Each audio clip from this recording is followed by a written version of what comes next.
to enjoy my last months. I knew we needed another option. That's when we turned to Pennyroyal Hospice. Even today, it's tough to talk about, but when I think of the quality time my dad had with our family, it makes me smile and gives me peace. Pennyroyal Hospice. It's about living to the fullest. Joseph Storage Bin, a community-driven ministry, would like you to know that we are praying for the election. It is our desire to serve alongside those that God places in authority to serve our country, our state, our county, and our community. As you make your way to vote, be reminded it is our privilege and our responsibility. Please take your freedom seriously. 2 Timothy 2 says, I exhort therefore that first all supplication, prayers, intercessions, and thanksgiving be made for all men, for kings, and for all that are in authority, that we may lead a quiet and peaceable life in all godliness and honesty. For this is good and acceptable in the sight of God, our Savior. Covering Caldwell County since 1950. This is 1580 103.3 WPKY. Live, local, and comprehensive election coverage starts now. Local coverage of Decision 2018 is on the air on 1580 103.3 WPKY and worldwide at WPKYonline.com. Good evening at 6:04 at WPKY, live from the studios in Princeton, Kentucky. Bill Booth and Bridgie Miller in studio tonight, and your name's not on the ballot. First time, Bill, since the 1990s, and I'm okay with that on it. But again, we welcome everyone here to election coverage 2018, November, the general election. And Bill, I can honestly tell you, I don't believe I've ever seen an election before to where so many people, candidates here locally, are running in the general election. Usually you find that in the primary to determine who will take on one-on-one opposition in the fall. But this time we have contested races all across the board with it, and it's going to be a great evening here. And again, on behalf of Ham Communications with it, Beth Mann and Bill Booth, and I know that Audrey Lamb as well, and John Miller, and you and I, right. We're going to be doing the coverage here this evening, and it's going to be great to be able to present this to the people of Caldwell County as to who's going to be serving them for the next several years in office. Well, and that's the way it works. As a matter of fact, speaking of Audrey Lamb and Beth Mann, John Miller, they're at the Caldwell County Courthouse. Let's check in, because hopefully it won't be too long before maybe at least we'll get absentee totals tonight. It seems like voter turnout for a midterm election was pretty darn good today in Caldwell County. Ladies, take it away. Thanks, Bill. It has been a huge voter turnout across Kentucky, with record turnout in many parts of the state. In Caldwell County, voters reported standing in line to vote for the first time in decades. We think that's a good thing, so hopefully people heard the message that we want you to get out and vote and to be heard. Tonight, we'll tell you exactly how your precinct voted and provide you with results from other counties that impact the district judges race, the state senate race, as well as the House of Representatives race. Audrey Lamb will be working directly with County Clerk Tony Watson as we bring you comprehensive coverage from Caldwell County Courthouse right here on WPKY. Audrey? Yes, I'm excited to be here this evening. My very first time I did this was for the primary election back in May, and that was a doozy for sure, and I'm excited about it tonight. Currently, right now, we don't have anything in. The first thing they will read will be the absentee ballots, but they have not done that just yet. But we're here, and we're ready, and we're waiting, Bill and Bridgie, so we're ready for it tonight for sure. Sounds good. We'll be checking back in throughout the evening at the Caldwell County Courthouse, and I think the key word was contested. A lot of contested races, Bridgie, across the board, and really some good races. And on the local level, talking about issues, not as I hate to use the word vicious. At the national level, it really is getting rough on the campaign ads even. But it seemed like here the candidates kind of focused on the issues. Well, Bill, I read a report the other day that said nationwide we've had over 35 million votes already cast, early voting, absentee, et cetera. Each state does something different on it. And I also have heard reports today that we've had to have extra paper ballots printed to be able to give to the local precincts that we have. We have 13 precincts here in Caldwell County, Bill, 7 locations. And with that, we have over 10,000 registered voters here. So it's going to be interesting to see what the number of people that's going to be coming out, the number of people that's going to be voting on, what percentage that we're going to be having with that. Well, initially, I think the clerk printed anticipated 50% turnout for all precincts, so that's how many paper ballots it started with. But then you heard had to get more, which is a great sign. Exactly, that's right. If I could have a moment on it, Bill, try to go through some of the races that are on the ballots here this evening. Of course, on the federal level, we've got after his first term in office, seeking to repeat the 1st Congressional District, James Comer being challenged by Paul Walker. In the 4th Senatorial District, J. Dorsey Ridley, 14-year incumbent, is being challenged for another term by Robert M. Robbie Mills. Mr. Mills is currently a State House of Representative member, and he's challenging him. In the 4th District, we also have the multi-term incumbent on it, Lynn Beckler. He's being challenged by Abigail C. Barnes. We have some uncontested races, though. Bill, the Commonwealth's attorney, which comprises the 56th Judicial Circuit, Caldwell, Lyon, Livingston, and Trigg, Carey, Ovie Wiggins, she is unopposed. Our circuit clerk, Danny Hooks, is seeking his 3rd term, and he's unopposed as well. Also, Bill, those 2 races in and of themselves are 6-year terms. Wow. 6-year terms that they have. Going to the local level on it, Property Evaluation Administrator Ronald Wood is unopposed. He's just completed his 3rd term. Looking for the position of Caldwell County Judge Executive. It's going to be 2 magistrates squaring off against each other. Larry Curlin, who's just completed his 1st term magistrate from the 2nd District, going up against Philip Sisk. He's just completed his 2nd term as magistrate in the 4th Magisterial District. So it'll be Curlin and Sisk vying for the position of Caldwell County Judge Executive. And the county races, of course, the terms will start in January of next year. County Attorney's Office, Matt Schalk is taking on the incumbent Roy Massey IV. Mr. Massey has just completed approximately 1 year in office. He took over due to the retirement of yours truly here on it. So that'll be between Schalk and Massey with that. County Clerk Tony Watson, I guess, is the veteran that we've got here with the most longevity. She has just finished 6 terms in office and will be starting her 7th, and she's unopposed. John Pettit is the jailer. He's unopposed as well. He's seeking a 3rd term in office, and also unopposed is the Coroner Dwayne Trafford and County Supervisor Ricky Tosh. In the magisterial districts, we have here, Bill, 4 magisterial districts here comprising our fiscal court, along with the Judge Executive, who is the 5th vote. The senior on this one is Albert Bennett, who's unopposed. He's just completed his 4th term.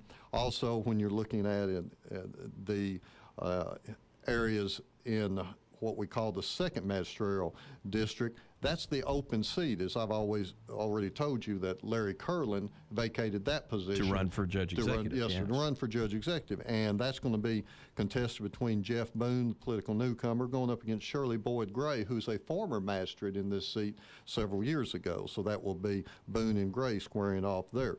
Also having completed his 1st term in office is Brent Stallings. He's in the 3rd magisterial district. He's unopposed. And also looking at the 4th magisterial district, as we talked about before, it's an open seat as well due to Mr. Sisk running for Judge Executive. And in the 2nd... Kind of the old 5th District. Yes, exactly. For basketball. The 5th District on it. That's what I was thinking. And I can think, even though we are now in the 7th on that. I wish Caldwell was still in the 5th. Yeah, that was some good times with those teams with it.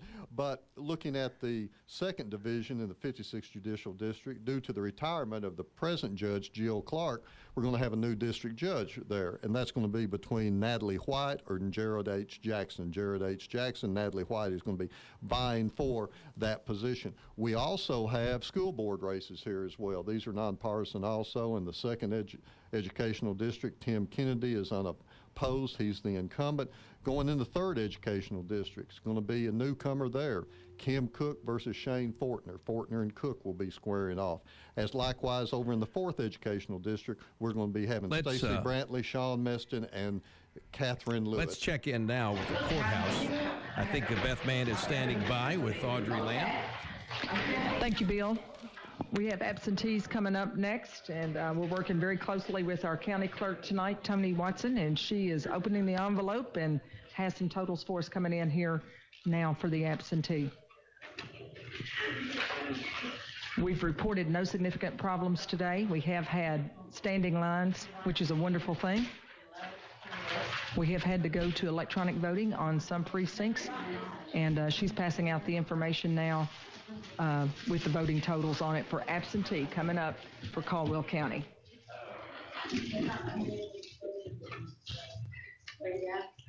I'm Tony Watson, Caldwell County Clerk. We want to thank the radio station for giving us some coverage tonight and for allowing me to make an announcement today during the day. We've had a really busy day. We have may have a long night tonight. We'll just wait and see, but we've had a lot of people turn out to vote. The first absentee, I'm going to call the full name of the office and the full name of the candidate. As we go along, I'm going to probably shorten it down and call their last name for the vote. So for United States Representative in Congress, 1st Congressional District, James R. Comer, 145, Paul Walker, 79. State Senate, 4th Senatorial District, Robert M. Robbie Mills, 108, J. Dorsey Ridley, 121. State Representative, 4th Representative District, Lynn Beckler, 129, Abigail C. Barnes, 97, Commonwealth Attorney, 56, Judicial Circuit, Carrie L. Ovie Wiggins, 163. Circuit Clerk, Danny Hooks, 182. Property Valuation Administrator, Ronald Wood, 176. County Judge Executive, Larry Curling, 148. Philip W. Sisk, 84. County Attorney, Matt Shaw, 84. Roy Massey IV, 148. County Clerk, Tony Watson, 201. Sheriff Stan Hudson, 166. Jailer John S. Pettit, 167. For Coroner, Dwayne Trafford, 178. County Surveyor, Ricky Tosh, 173. For Magistrate, 1st Magisterial District, Albert Bennett, 38. Constable, 1st Magisterial District, Dennis Hughes, 26. Magistrate, 2nd Magisterial District, Jeff Boone, 27. Shirley Boyd Gray, 16. Constable, 2nd Magisterial District, Brian Hicks, 27. Magistrate, 3rd Magisterial District, Brent Stallings, 32. Constable, 3rd Magisterial District, there was no candidate. Magistrate, 4th Magisterial District, Jeffrey Alex Sims, 43. George B. Kilgore, 55. Constable, 4th Magisterial District, Stephen Tays, 78. District Judge, 56 Judicial District, 1st Division, James R. Redd III, 180. District Judge, 56 Judicial District, 2nd Division, Natalie White, 114. Jared H. Jackson, 81. Soil and Water Conservation District Supervisors, Fred Hart, 103. Trevor Glenn Gilkey, and writing candidate Henry Burrell, 11. 143. Member Board of Education, 2nd Educational District, Timothy Kennedy, 20. Member Board of Education, 3rd Educational District, M. Kim Cook, 41. Shane Fortner, 32. Member Board of Education, 4th Educational District, which was an unexpired term, Stacy R. Brantley, 20. Sean Maston, 17. Catherine Michelle Lewis, 2. City of Fredonia had no voters on the absentee machine in the basement. Mayor, City of Princeton, Danny Beavers, 47. Coda Young, 59. City Council, City of Princeton, Sheila Gates, 77. Denny Sewell, 24. Jim Joyner, 83. Edward D. Schmidt, 71. William, let's back up on the City Council. Gates, 77. Sewell, 24. Joyner, 83. George, 71. Schmidt, 28. Carrington, 21. Stephanie Gilkey Hicks, 31. Morgan Russo, 73. Carl Copeland, 54. Brian Conger, 73. Those all right now, you think? Okay. Constitutional amendment, yes, 171, no, 30. There was total ballots voted on the walk-in machine downstairs was 234.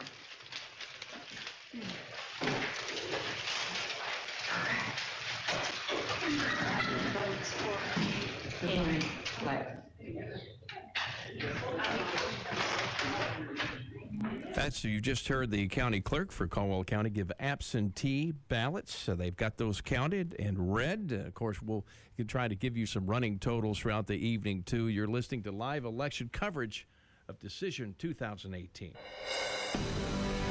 More live and local coverage is on the way on 1580, 103.3 WPKY and worldwide at WPKYonline.com. Barclay Plantation has been so successful, they're expanding. Are you looking for a change in employment? Barclay Plantation has a part-time dietary assistant position open, as well as an as-needed resident assistant position that has potential to go full-time. If you're looking for a career change, Barclay Plantation offers competitive pay and is an equal opportunity employer. Working at Barclay Plantation is so rewarding. Serious applicants must pick up an application at the facility between 9 a.m. and 3 p.m., Monday through Friday. No phone calls, please. Planters Bank, located at 208 North Jefferson Street, is locally owned and operated with a strong, sincere focus on customer service. Planters Bank has a diverse team of seasoned professionals in Western Kentucky and Clarksville, Tennessee. Since first opening their doors, Planters Bank has made a name for itself as an energetic player in the financial services market. Stop by and talk to the friendly folks at Planters and find out about the You Choose Rewards program. Planters Bank, member FDIC and equal housing lender. You're listening to Decision 2018 coverage on 1580, 103.3 WPKY and worldwide at WPKYonline.com. Let's head back to the Caldwell County Courthouse. Representative in the first United States Representative in Congress, 1st Congressional District, Comer, 76, Walker, 38. 4th Senatorial District, Mills, 55, Ridley, 58. 4th State Representative District, Beckler, 70, Barnes, 42. Commonwealth Attorney, 56 Judicial Circuit, Carey, Ovie Wiggins, 90. Circuit Clerk, 97, Danny Hooks. Property Valuation Administrator, Wood, 93. County Judge Executive, Curling, 77. Sisk, 41.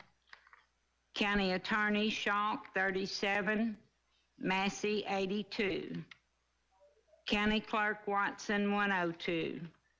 Sheriff Hudson, 95. Jailer, Pettit, 88.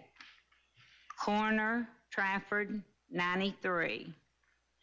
County Surveyor, Tosh, 87. Magistrate, County Magistrate, 1st District, Bennett, 16. Constable, 1st Magistrate District, 6. 2nd Magisterial District, Boone, 23, Gray, 10. Constable, 2nd District, Hicks, 25. Magistrate, 3rd District, Stallings, 22. Magistrate, 4th District, Sims, 15. Kilgore, 23. Constable, 4th District, Tays, 24. 56 Judicial District, 1st Division, Red, 95. 2nd Division, White, 56. Jackson, 51. It is. Okay. Soil and Water Conservation District Supervisors, Hart, 64. Gilkey, 81.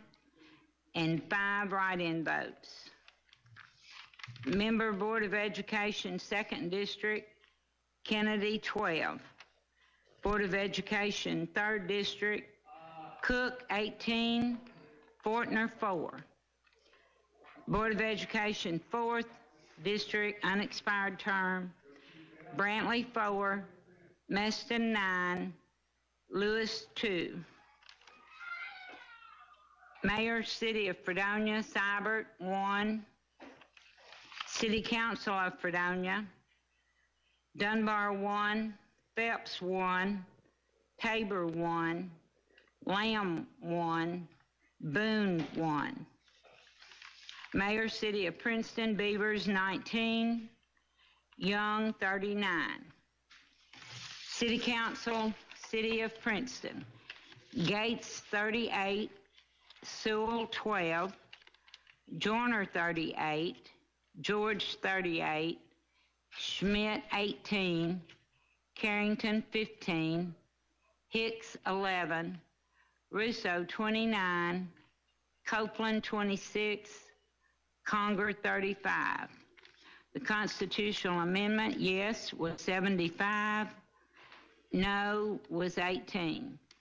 Total votes cast in the mail-in absentee ballots was 120.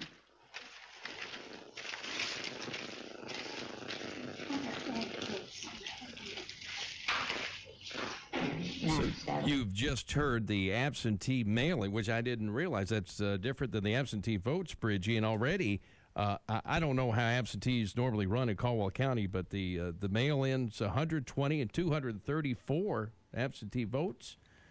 Is that any indication of what voter turnout might be? That's what I was thinking on it. We were talking during one of the breaks, anything surprising us on it, and I was looking at, yes, it has to me, the number that we've had come in of absentee and the mail-in absentee. When you look at, you can go to the courthouse and vote, or you do that beforehand, the mail-in. Right. When you get it in, and, you know, of course, when you mail it back. But I was thinking that's some very high numbers on it. Looks like we could be hitting around that 50% or even higher mark with it.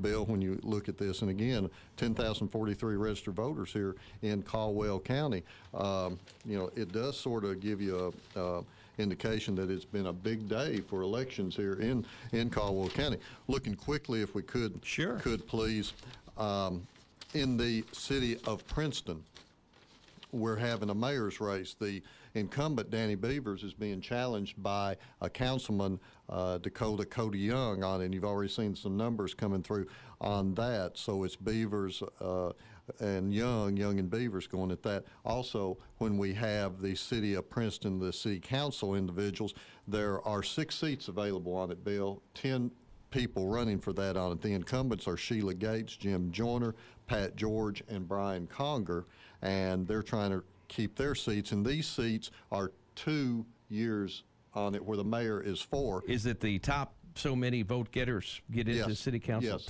top vote getters. Okay. You've got to have the top 6 vote getters. Top 6. They're trying to be joined by Denny Sewell, Ed Smith, William Carrington, Stephanie Hicks, Morgan Russo, Carl Copeland. So, you know, 6 seats available, 10 running, and the top 6 go for that. Also have had, on it, Bill, if I have a moment, to be able to say the constitutional amendment. There's a constitutional amendment on the ballot. It says, are you in favor of providing constitutional rights to victims of crime, including the right to be treated fairly with dignity and respect, and the right to be informed and to have a voice in the judicial process? Commonly, that's known as Marsy's Law.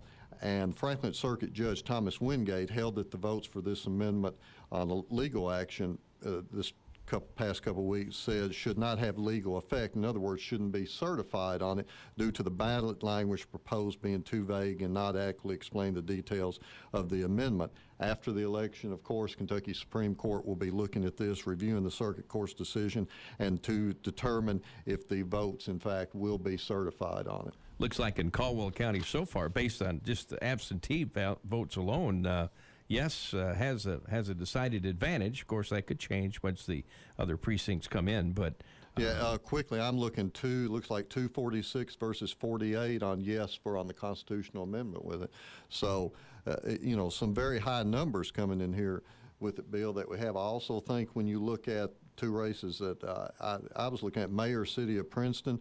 It looks like a lead has come out on the absentee votes for Dakota Young, and also same thing when you look at the judge executive race. When you look at the numbers on this, a lead, and again, these are just in the the absentee ballots, right. But it looks like Larry Curlin has the edge over Philip Sisk. So, a long way to go, though. I mean, a long way to go. And if you don't think one vote matters, you're crazy, because I've covered many an election where it could be that close. So it may be one of those nights. What we'll know when more of the precincts come in, and of course we'll be checking in throughout the evening too with Beth Mann and Audrey Lamb and John Miller. That's our crew at the Caldwell County Courthouse.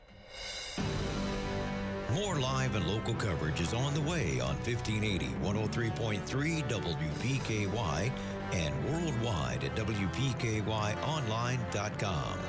At Caldwell Medical Associates, we believe our surgical services are truly exceptional. Our highly trained surgeon, Dr. Sue Petty, along with a team of skilled nurses and technicians, provide years of experience in a wide range of procedures, including outpatient, laparoscopic, and general surgery. Let us be your partner for better quality health care right here at home. To make an appointment, contact Caldwell Medical Associates at 270-365-0332. That's 270-365-0332. Joseph Storage Bin, a community-driven ministry, would like you to know that we are praying for the election. It is our desire to serve alongside those that God places in authority to serve our country, our state, our county, and our community. As you make your way to vote, be reminded it is our privilege and our responsibility. Please take your freedom seriously. 2 Timothy 2 says, I exhort therefore that first all supplication, prayers, intercessions, and thanksgiving be made for all men, for kings, and for all that are in authority, that we may lead a quiet and peaceable life in all godliness and honesty. For this is good and acceptable in the sight of God, our Savior. Barclay Plantation has been so successful, they're expanding. Are you looking for a change in employment? Barclay Plantation has a part-time dietary assistant position open, as well as an as-needed resident assistant position that has potential to go full-time. If you're looking for a career change, Barclay Plantation offers competitive pay and is an equal opportunity employer. Working at Barclay Plantation is so rewarding. Serious applicants must pick up an application at the facility between 9 a.m. and 3 p.m., Monday through Friday. No phone calls, please. You can always expect great things at Planters Bank. When we say expect great things, what we're really saying is Planters Bank is here to provide the financial services you need. Planters Bank believes in the strength of our community and is a full-service financial institution. Our employees have a true passion for helping our neighbors, and it shows. See Jake Pepper and the rest of the Planters Bank staff at 208 North Jefferson. Planters Bank, member FDIC and equal housing lender. Live and local, you're listening to Decision 2018 coverage on 1580, 103.3 WPKY and worldwide at WPKYonline.com. 632 at WPKY. Live and local election coverage continues. Bill Booth and Bridgie Miller in the studio. We've got Audrey Lamb, Beth Mann, and John Miller at the Caldwell County Courthouse. And when we used the C word earlier, Bridgie, contested, And I'm really putting you on the spot because we got 13 precincts. We've only got absentees here, so we've just got a small piece of the pie. What do you think will be some of the tighter, more contested, close, competitive races locally as you're just looking through absentees, and that's all you've got to go on? Well, I anticipated looking at the absentees on it. And again, like you said, we're looking just at the absentees with it. Looks like pretty good margin here for the county attorney on it, Roy Massey over Matt Schalk. Also looking at the situation, it looks very tight in the magisterial 2nd district with Boone and Shirley Gray, 23 and 27, 50 versus 26, the 50% margin, but at the same time, this is, again, still early on it. When you look also in the 4th magisterial district, a little bit tighter there on it with Sims and Kilgore that you have. In district judges race, Natalie White, she is resident of Lyon County, where Jared Jackson is resident of Caldwell County. But for right now, that's going to be close within about 20 or 30 votes that we see right now on the that district judges race. Also, when you look at, Bill, the Board of Education, 3rd Educational District there, a little bit larger margin that you would see Cook over Fortner that we have. And, of course, way too early to call right now, but it looks like it's turning into in the 4th Educational District between Brantley and Meston, what we see there. A larger lead in the mayor's race in Princeton that we have Young over Beavers on it. That's looking about 47 and I think 14, if my figures are right there, versus 39 and 59. Again, we don't have these totals. And I do want to remind, at the end tonight, we'll put a whole spreadsheet up at WPKYonline.com, so you'll be able to see that. But, yeah, these are all unofficial. Yes, unofficial on it, and it's my handwriting. And if you know anything about my handwriting, Bill, you've got to watch it. You're rivaling mine, and mine is not good. Exactly. But I think it's interesting to also look at the city council race. Sheila Gates, one of the incumbents, has good vote totals there, as does Jim Joyner, Pat George, and also looking at with Brian Conger rounding out the pack. But you also look at the newcomers coming up. Morgan Russo's got substantial votes in there as well. And when we talked, as does Carl Copeland, what you had already mentioned earlier, Bill, it's we're the top 6. Well, I'm no math genius. I just was counting. It was funny you mentioned that, Bridgie. 10, which is awesome. 10 running for city council. Six top vote getters will get in. That means 4 will not get a seat. So that's good, healthy competition. That it is. And it's from the citywide. It's not a precinct. It's not a certain area. It's not something that, well, I'm running in this area and you're not. No, it's all across the board in the corporate body of the city of Princeton. And we've already talked about, Bill, the one that has the largest votes that we would be looking at is the constitutional amendment. And there's been a lot of confusion, and being in your profession, you probably understand it better. We've heard it's about victims' rights, and then we heard, well, no, it could be unconstitutional. It's going to be challenged, and I think it's been very confusing to us everyday people. What exactly are we voting? What is it? Well, what you're voting on is amending the Constitution.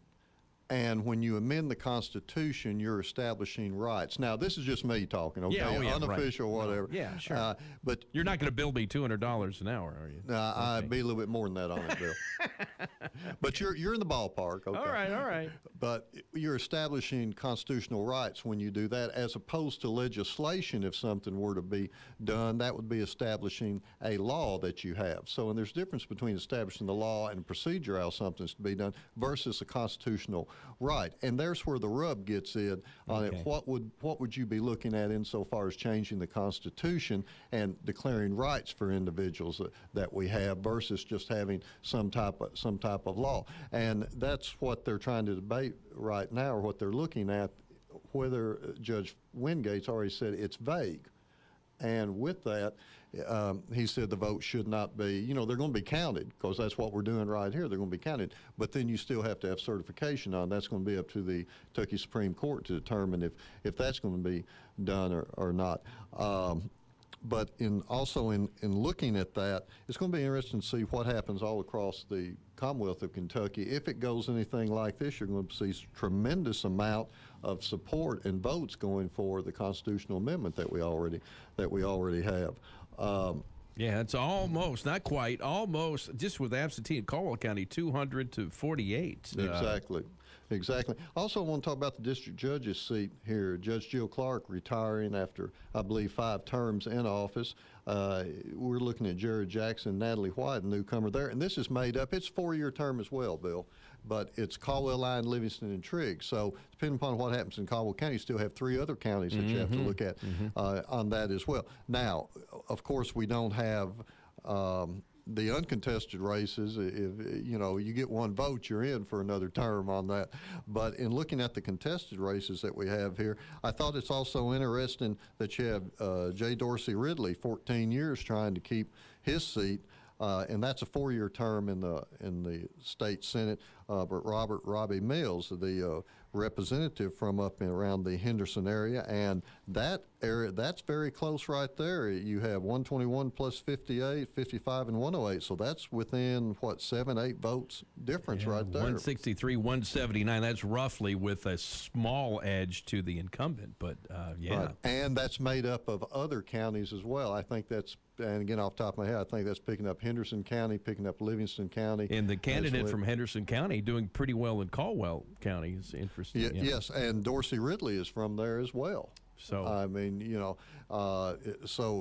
have to see the numbers that we'd be having there.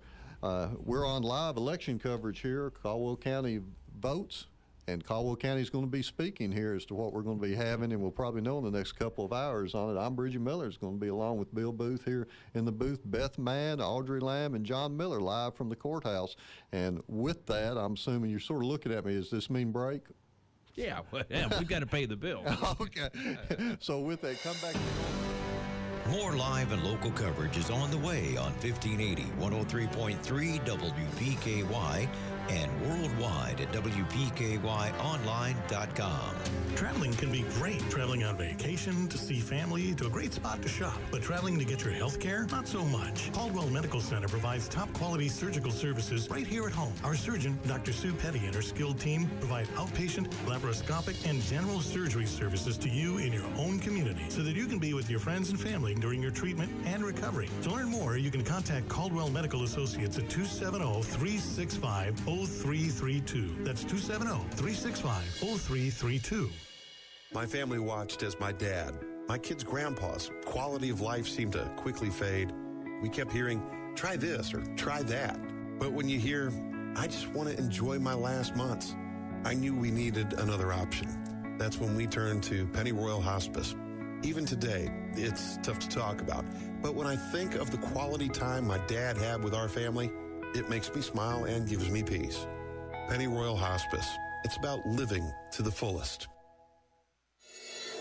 Barclay Plantation has been so successful, they're expanding. Are you looking for a change in employment? Barclay Plantation has a part-time dietary assistant position open, as well as an as-needed resident assistant position that has potential to go full-time. If you're looking for a career change, Barclay Plantation offers competitive pay and is an equal opportunity employer. Working at Barclay Plantation is so rewarding. Serious applicants must pick up an application at the facility between 9 a.m. and 3 p.m., Monday through Friday. No phone calls, please. You're listening to Decision 2018 coverage on 1580, 103.3 WPKY and worldwide at WPKYonline.com. 641 election coverage rolls on, and we hear a precinct may be coming in at the Caldwell County Courthouse. We're doing some last-minute shuffling of paper, and we do have a precinct coming in. The one coming in next, we are told, is Big Springs. The size of that precinct is 467 people. You've been hearing live coverage from the Caldwell County Courthouse, and it is filling up. We started out with maybe 4 or 5 people here in the room with us, and now we've got a couple of dozen people listening precinct by precinct of the coverage. We're working closely with Tony Watson tonight. She is, of course, the Caldwell County Clerk, and she's had a busy day today, but is very proud of her team and has stated that she's had no issues whatsoever and is ready to provide us with comprehensive coverage tonight. So we're ready anytime Tony is. We're ready to go when she is. She's coming to the podium now. All right, this is Big Spring Precinct. I will call the votes on the East Lake machine. United Rep 1st Congressional District, Comer, 33, Walker, 14.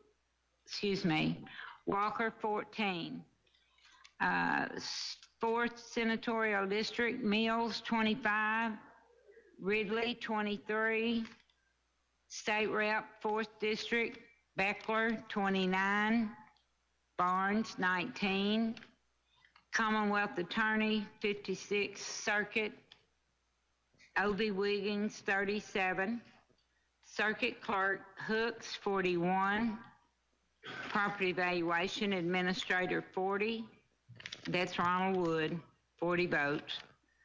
County Judge Executive, Curling, 38, Sisk, 11, County Attorney Schock, 20, Massey, 28, County Clerk Watson, 43, Sheriff Hudson, 41, Jailer Pettit, 40, Coroner Trafford, 40, County Surveyor Tosh, 39, 4th Magistrate District, Sims, 26, Kilgore, 23, Constable, 4th Magistrate District, Tays, 41, District Judge, 56th District, 1st Division, Red, 38, District Judge, 56th District, 2nd Division, White, 30, Jackson, 16, Soil and Water Conservation District Supervisor, Hart, 29, Gilkey, 35, and there were 3 write-ins. Member Board of Education, 3rd District, Cook, 37, Fortner, 8, Mayor, City of Princeton, Beavers, 7, Young, 22, City Council, which two?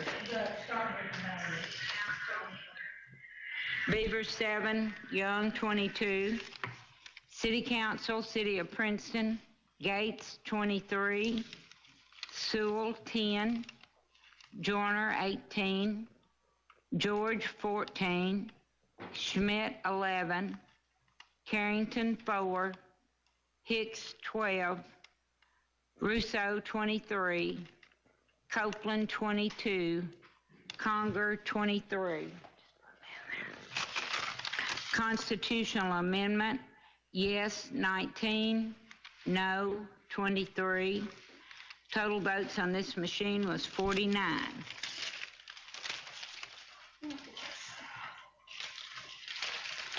Votes on the e-scan machine for Big Spring Precinct.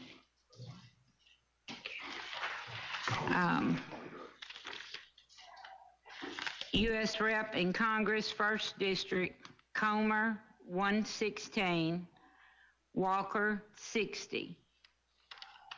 4th Senatorial District, Mills, 96, Ridley, 80. State Rep, 4th District, Beckler, 102, Barnes, 72. 56, Judicial Commonwealth Attorney, O.V. Wiggins, 132. Circuit Clerk, Hooks, 146. No, 148. Hooks, 148. Property Valuation Administrator, Wood, 143. Judge Executive, Curling, 134.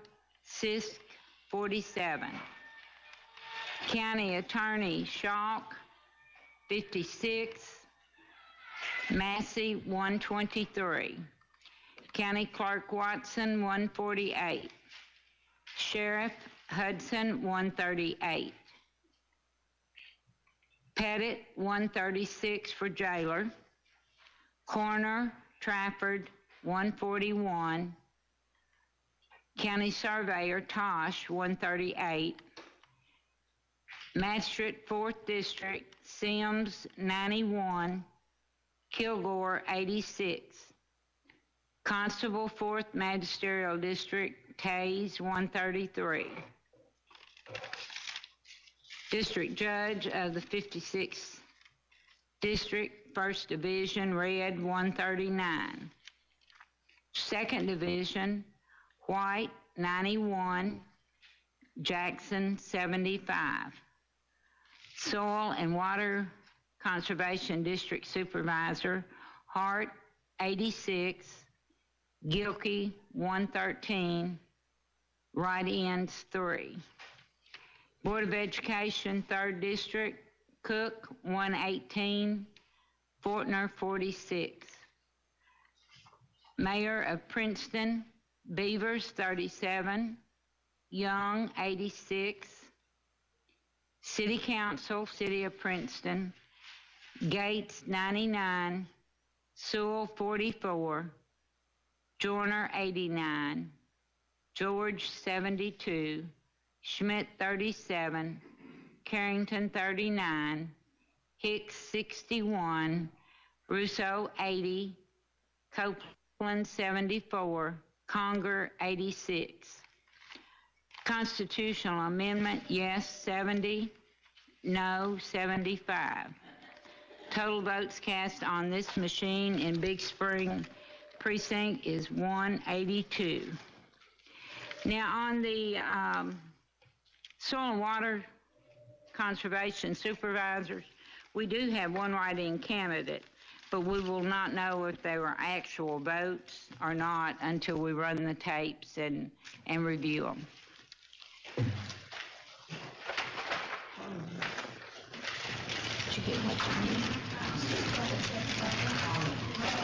I'm sorry. Well, you've just heard the county clerk, Bill Booth, back at the studio along with Bridgie Miller, read off the Big Springs precinct. So now we have Big Springs and our absentee ballots in. And Bridgie, any surprises for you? It looks like we've got some tight races here still to go. Big Springs and Eddy Creek precinct are side by side, and they voted down in what we call the old Cash building, as they've been voting there for several years on it. But anyway, Big Springs and Eddy Creek are down there, so I would assume that Eddy Creek would be coming pretty quick on this. I think it was interesting. We've been seeing a pretty good flux going for yes on the constitutional amendment, but when you looked at this, you see that the no's took over on it, Bill, rather than the yes, when you had 75 and 23, 19 and 70. Absolutely. Let's check back in. Beth Mann and Audrey Lamb, listen in at what's going on at the Caldwell County Courthouse. Guys? Thank you, Bill. We now have Harmony coming in, and we'll have those totals here for you in just a second. This precinct is 625 voters, so a little bit larger than Big Springs, and you're seeing some turn on the constitutional amendment. That's going to be interesting. Particularly, and we'll have a chance to talk about that later as we move through our coverage, the fact that it was deemed unconstitutional, but we're still to vote on it, and that may have been a while since we've actually had that done. We've got several green slips coming in, so Tony's working on those. We'll have those for us here in just a couple of seconds. We've got all of the absentee totals in. We also have Big Springs in, which is completed. It's looking like excellent voter turnout for each of our races. We should have this one here in just 1 second on Harmony. I'm ready. She's ready. We're ready when you are. All right. Harmony Precinct, the E-Slate machine. United States Rep, 1st Congressional District, Comer, 46. Walker, 5. State Senator, 4th District, Mills, 37. Ridley, 14. State Representative, 4th District, Lynn Beckler, 43. Barnes, 8. Commonwealth Attorney for the 56th Circuit, O.V. Wiggins, 42. Circuit Clerk, Danny Hooks, 44. Property Valuation Administrator, Woods, 44. County Judge Executive, Curling, 37. Sisk, 14. County Attorney, Schalk, 18. Massey, 33. County Clerk Watson, 43. Sheriff Hudson, 41. Jailer Pettit, 41. Coroner Trafford, 42. County Surveyor Tosh, 43. 4th Magisterial District, Sims, 27. Kilgore, 23. Constable in the 4th District, Stephen Tays, 42. District Judge of the 56th Judicial District, 1st Division, Red, 42. 2nd Division, White, 30. Jackson, 18. Soil and Water Conservation District Supervisors, Hart, 33. Gilkey, 43. There were 8 write-ins.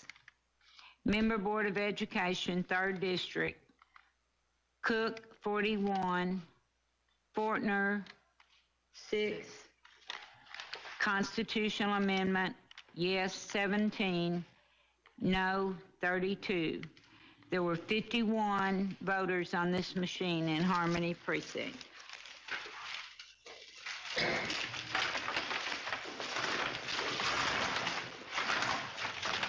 On the eScan paper ballot machine, Harmony Precinct, we had U.S. Rep in Congress, 1st Congressional District, Comer, 200. Walker, 67. State Senator, 4th District, Mills, 152. Ridley, 118. State Representative, 4th District, Beckler, 194. Barnes, 75. Commonwealth Attorney, the 56th Circuit, O.V. Wiggins, 178. Circuit Clerk Hooks, 197. Property Valuation Administrator Wood, 193. County Judge Executive, Curling, 180. Sisk, 95. County Attorney Schalk, 127. Massey, 147. County Clerk Watson, 199. Sheriff Hudson, 179. Pettit for Jailer, 181. Coroner Trafford, 185. County Surveyor Tosh, 173. Magistrate in the 4th District, Sims, 156. Kilgore, 118. Constable in the 4th District, Tays, 175. District Judge, 56th Judicial, 1st Division, Red, 217. 2nd Division, White, 149.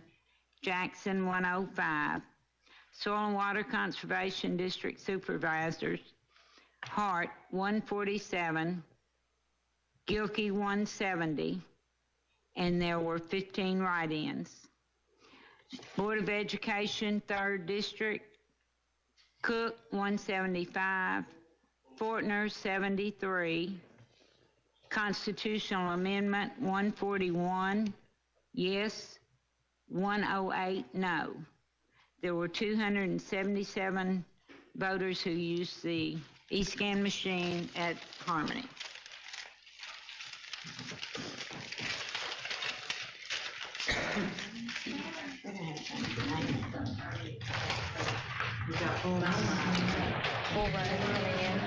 You just heard the county clerk from Caldwell County give totals from the Harmony Precinct, and things are tightening up. I was looking, Bridgie, at the 4th Magistrate District race between Sims and Kilgore, and 2 precincts still out there, Eddy Creek and Dulaney, but that looks like a very, very tight race, and maybe an edge at this time to Sims, but it's close.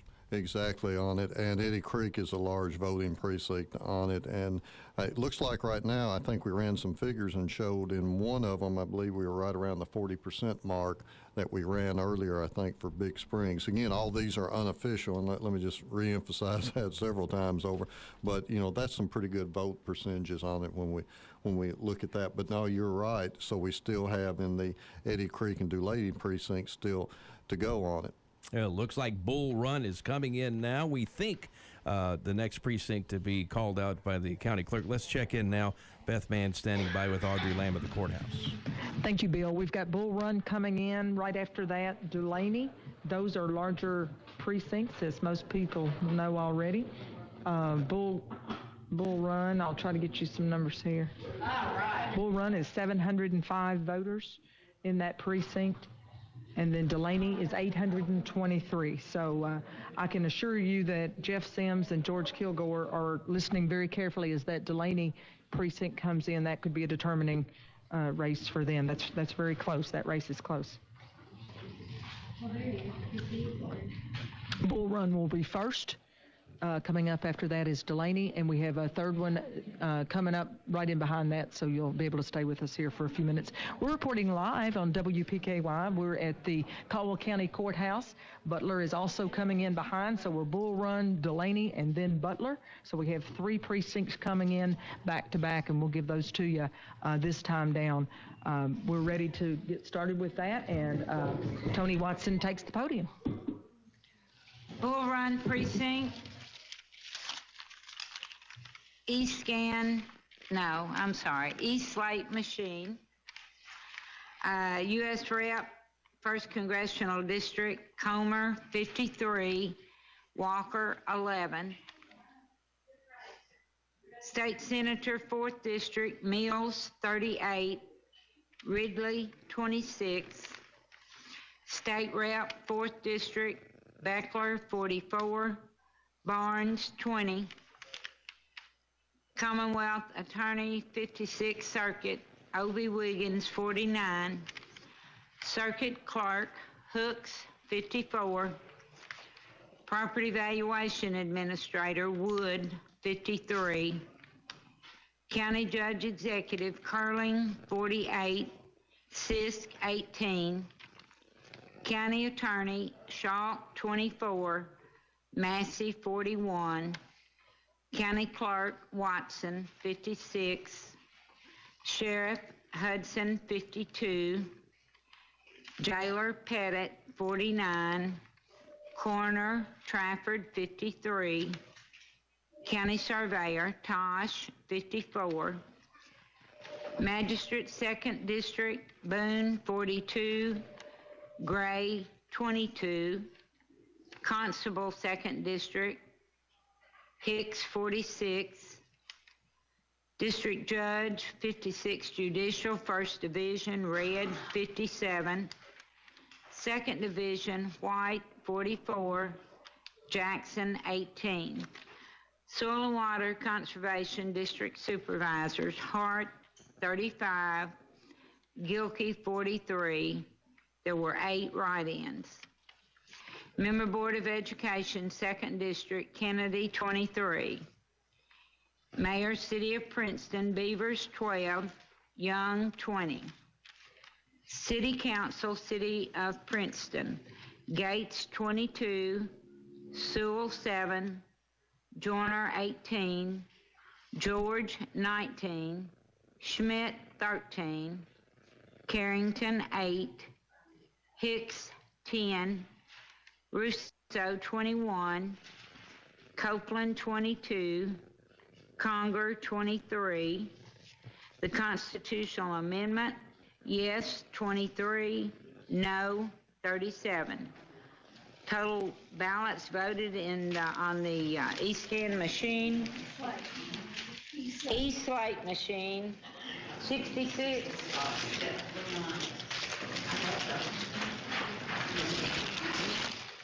Okay, votes cast on the e-scan machine at Bull Run Precinct are as follows. U.S. Rep, 1st Congressional District, Homer, 176. Walker 74. State Senator 4th District, Mills 144, Ridley 104. State Rep 4th Representative District, Beckler 150. Yes. Barnes 93. Commonwealth Attorney 56th Circuit, O.V. Wiggins 175. Circuit Clerk Hooks 196. Property Valuation Administrator Wood 191. County Judge Executive Curling 181. Sisk 75. County Attorney Shaw 92. Massey 163. County Clerk Watson 195. Sheriff Hudson 182. Jailer Pettit 182. Coroner Trafford 174. Surveyor Tosh 181. Magistrate 2nd District Boone 158. Gray 97. Constable 2nd District Hicks 157. District Judge 56. Judicial 1st Division Red 168. 2nd Division White 124. Jackson 97. Soil and Water Conservation District Supervisors Hart 102. Gilkey 145. Write-ins there were 9.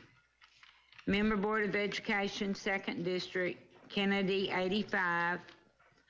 Mayor City of Princeton Beavers 38. Young 75. City Council City of Princeton Gates 89. Sewell 27. Joyner 78. George 70. Schmidt 31. Carrington 30. Hicks 46. Russo 60. Copeland 64. Conger 72. Constitutional Amendment, yes 109, no 106. There were a total of 258 votes on the e-scan machine at Bull Run Precinct.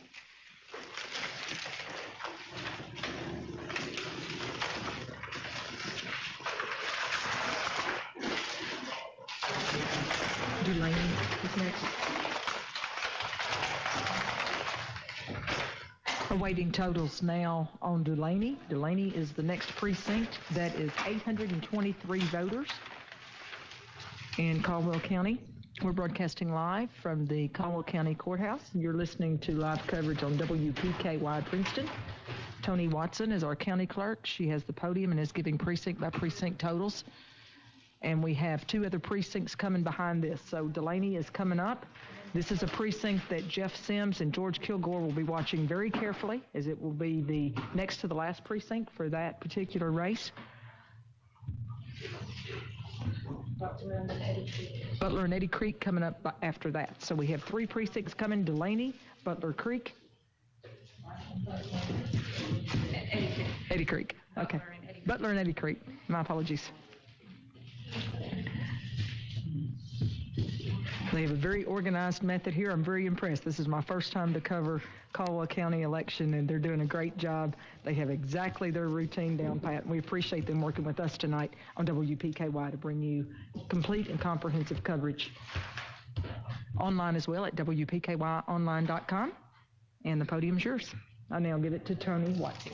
All right, thank you. This is Delaney Precinct. East Slate Machine, United States Rep, 1st District, Comer, 26, Walker, 6.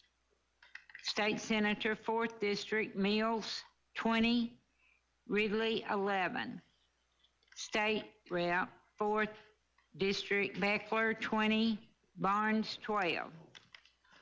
Commonwealth Attorney, 56th Circuit, O.V. Wiggins, 24. Circuit Clerk, Hooks, 25. Property Valuation Administrator, Wood, 25. County Judge Executive, Curling, 23, Sisk, 9. County Attorney, Schalk, 18, Massey, 14. County Clerk, Watson, 25. Sheriff, Hudson, 22. Jailer Pettit, 24. Coroner, Trafford, 24. Surveyor Tosh, 24. Magistrate, 4th District, Sims, 20. Kilgore, 8. Constable, 4th District, Tays, 25. District Judge, 56. District, 1st Division, Red, 25. 2nd Division, White, 20. Jackson, 9. Soil and Water Conservation District Supervisors, Hart, 16. Gilkey, 18. Yes. There was one write-in. Board of Education, 4th District, unexpired term, Brantley, 17. Meston, 7. Lewis, 5. Mayor for the City of Princeton, Beavers, 5. Young, 18. City Council, City of Princeton, Gates, 17. Sewell, 4. Joyner, 14. George, 15. Schmidt, 4. Carrington, 3. Hicks, 13. Russo, 12. Copeland, 17. Conger, 13. On the constitutional amendment, yes, 14, no, 17. Ballots voted on the east slate in Dulaney was 33.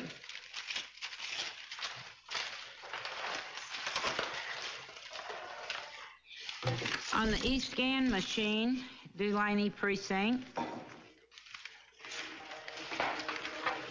U.S. Rep, 1st Congressional District, Comer, 264, Walker, 98. State Senator, 4th District, Mills, 201, Ridley, 166. State Rep, 4th District, Beckler, 236, Barnes, 129. Commonwealth Attorney, 56th Circuit, Ovie Wiggins, 271. Circuit Clerk Hooks, 292. Property Valuation Administrator Wood, 279. County Judge Executive Curling, 282. Sisk, 92. County Attorney Schalk, 142. Massey, 234. County Clerk Watson, 300. Sheriff Hudson, 269. Jailer Pettit, 265. Coroner Trafford, 267. Surveyor Tosh, 268. Magistrate in the 4th District, Sims, 237. Kilgore, 132. Constable in the 4th District, Tays, 259. District Judge, 56 Judicial, 1st Division, Red, 294. 2nd Division, White, 236. Jackson, 110. Soil and Water District Supervisors, Hart, 164. Gilkey, 249. 15 write-ins. 4th District Board of Education, unexpired term, Brantley, 144. Meston, 148. Lewis, 51. Mayor for the City of Princeton, Beavers, 85. Young, 148. City Council, City of Princeton, Gates, 167. Sewell, 55. Joyner, 160. 160 for Joyner. George 132, Schmidt 59, Carrington 63, Hicks 85, Russo 141, Copeland 127, Conger 154. On the constitutional amendment, yes 156, no 162. There were 378 votes cast on the e-scan at Dulaney Precinct.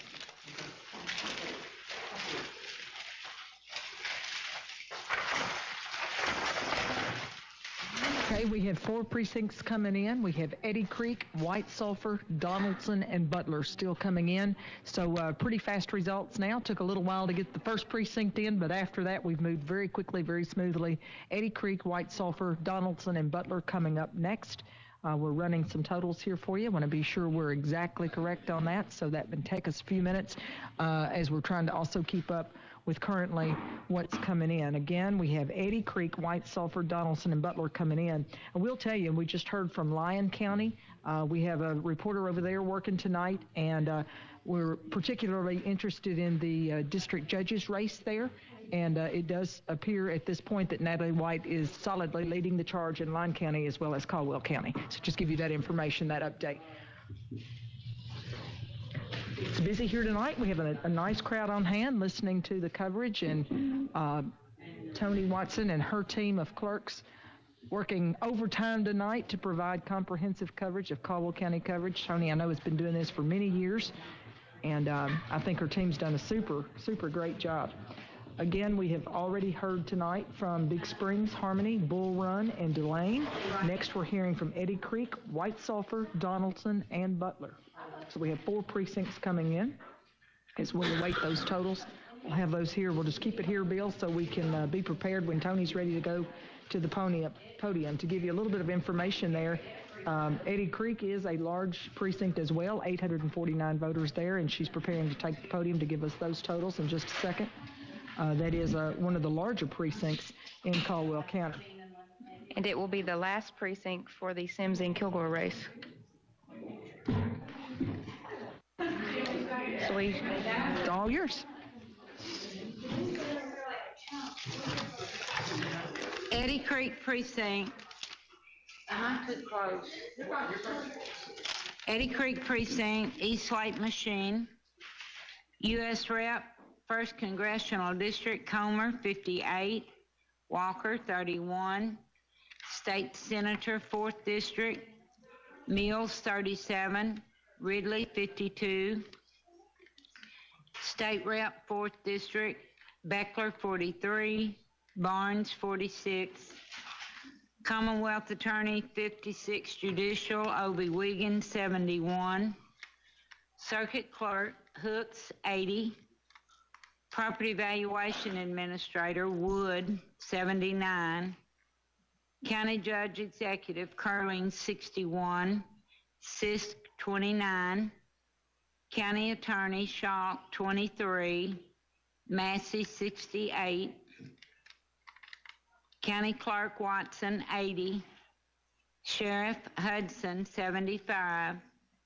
Jailer Pettit, 78.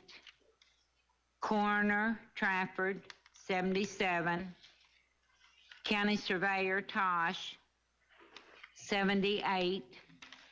Magistrate 4th District, Sims, 56. Kilgore, 31.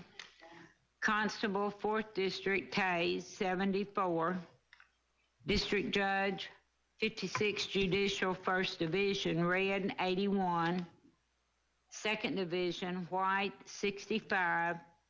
Jackson, 26. Soil and Water District Supervisors, Hart, 53. Gilkey, 62. And there were 6 write-ins. Member Board of Education, 3rd District, Cook, 52. Fortner, 37. Mayor, City of Princeton, Beavers, 28. Young, 51. City Council, City of Princeton, Gates, 65. Sewell, 7. Joyner, 57. George 55, Schmidt 18, Carrington 19, Hicks 18, Russo 64, Copeland 54, and Conger 56. Constitutional amendment, yes votes 42, no 46. There was a total of 91 who voted on this machine in Eddy Creek Precinct.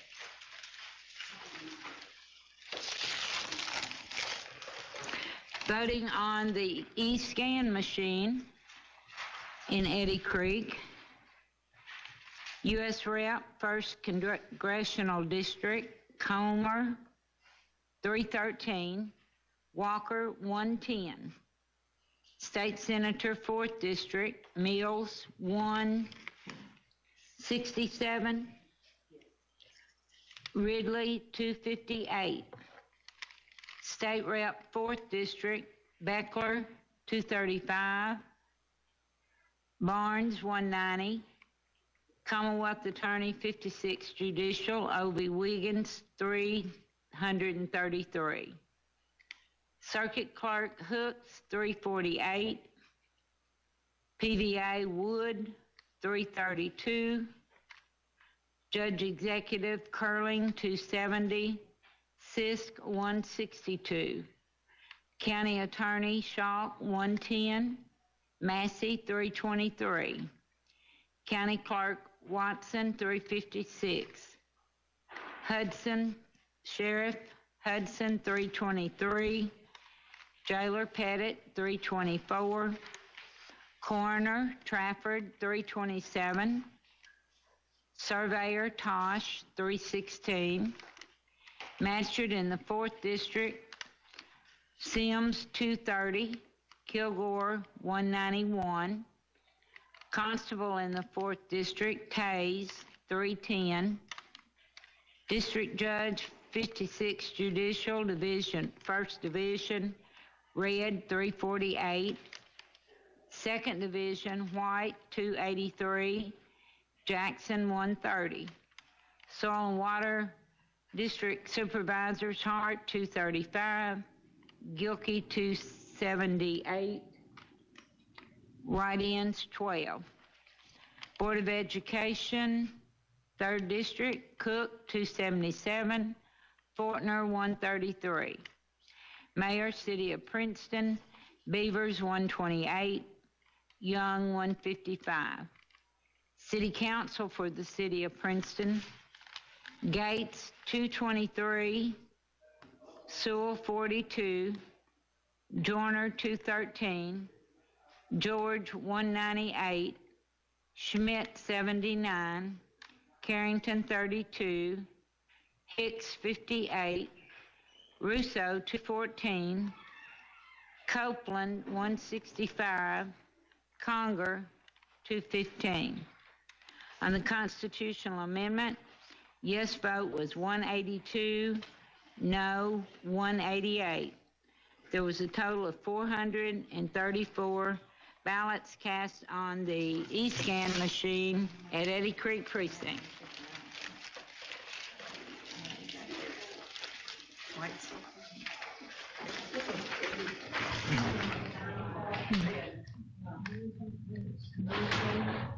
Okay, next up is going to be White Sulphur. I think we have White Sulphur, Donaldson, and Butler. And we're waiting for Tony Watson to take the podium, and whenever she's ready, we'll be ready for her as well. White Sulphur, Donaldson, and Butler, I think, are the next 3 precincts coming up. Might not be in that order. And then we also have Airport in. So let me give you an update there on how those are coming in. Donaldson's coming in last. Okay, so we have, we just heard Eddy Creek. Next up, White Sulphur, Butler, and Donaldson, and Airport. Okay? All right, Airport and Wards Creek. So just keep it here for your live coverage on WPKY 103.3 as well as WPKYonline.com. We have at least 4 more precincts ready to come up. Tony Watson is working through her numbers now to provide you with that. It has changed the way we do election coverage because we have 2 sets of numbers from every precinct. So it's actually kind of doubled our numbers to keep up with, as you can now do both an e-slate and you can also do the regular ballots. So that's the reason it's taken a little bit longer, and she's trying to be sure she has all of her numbers that match up. We can tell you that Jeff Sims will be unofficially your next magistrate. He has carried his precincts, and we'll get you some of those totals, but Jeff Sims will be serving as magistrate in Caldwell County.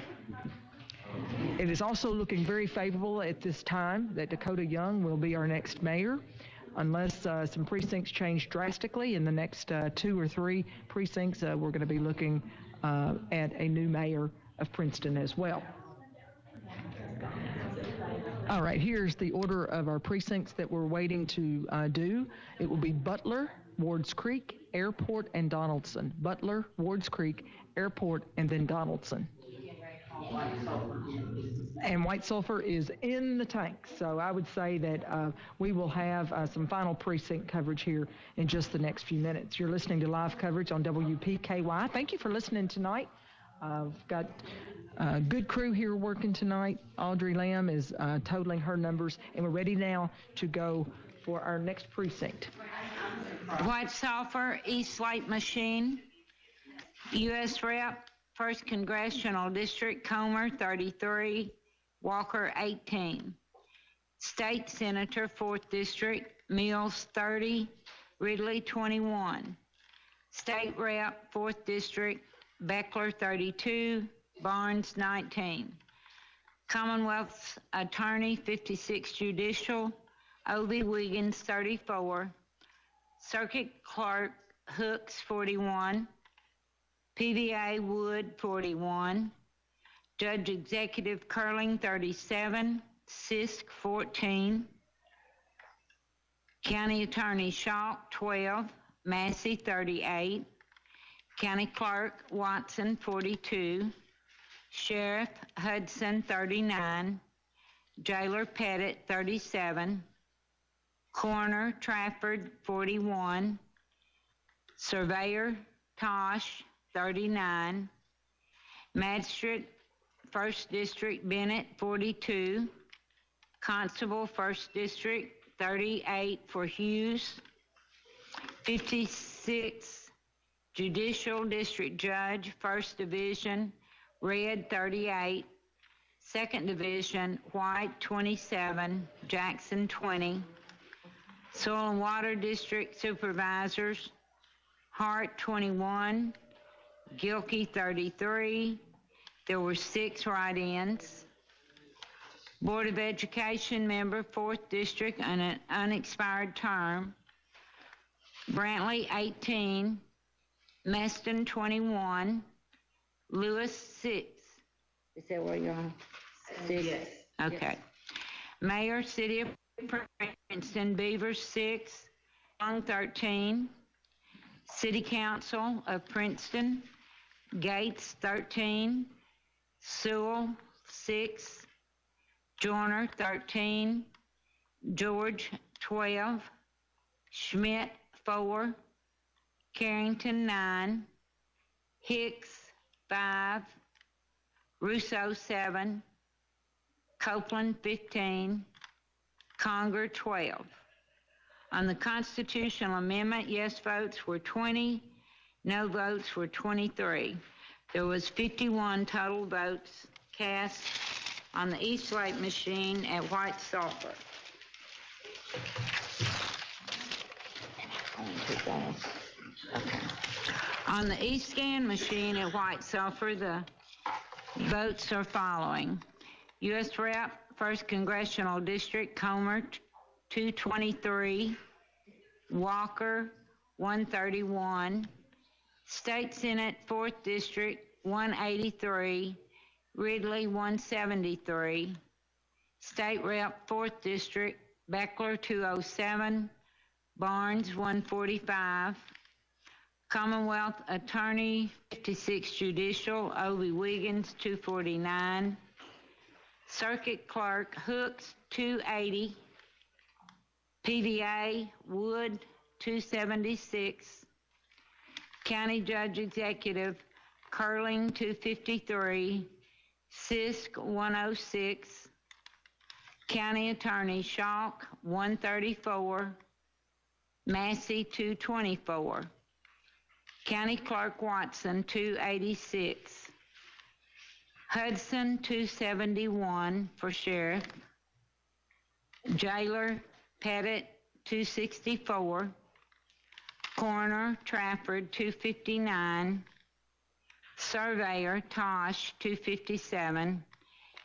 Magistrate First District Bennett, 283. Constable First District Hughes, 236. District Judge 56 Judicial First Division Red, 255. Second Division White, 184. Jackson, 131. Soil and Water District Supervisors Fred Hart, 147. Gilkey, 200. There were 10 write-ins. Board of Education, 4th District Unexpired Term, Brantley, 132. Meston, 99. Lewis, 55. Mayor, City of Princeton, Beavers, 94. Young, 115. City Council for City of Princeton, Gates, 142. Sewell, 74. Joyner, 145. George, 128. Schmidt, 56. Carrington, 44. Hicks, 79. Russo, 112. Copeland, 106. Conger, 122. On the constitutional amendment, yes votes were 138. No votes were 151. We had a total of 363 votes cast on the e-scan machine in white sulfur.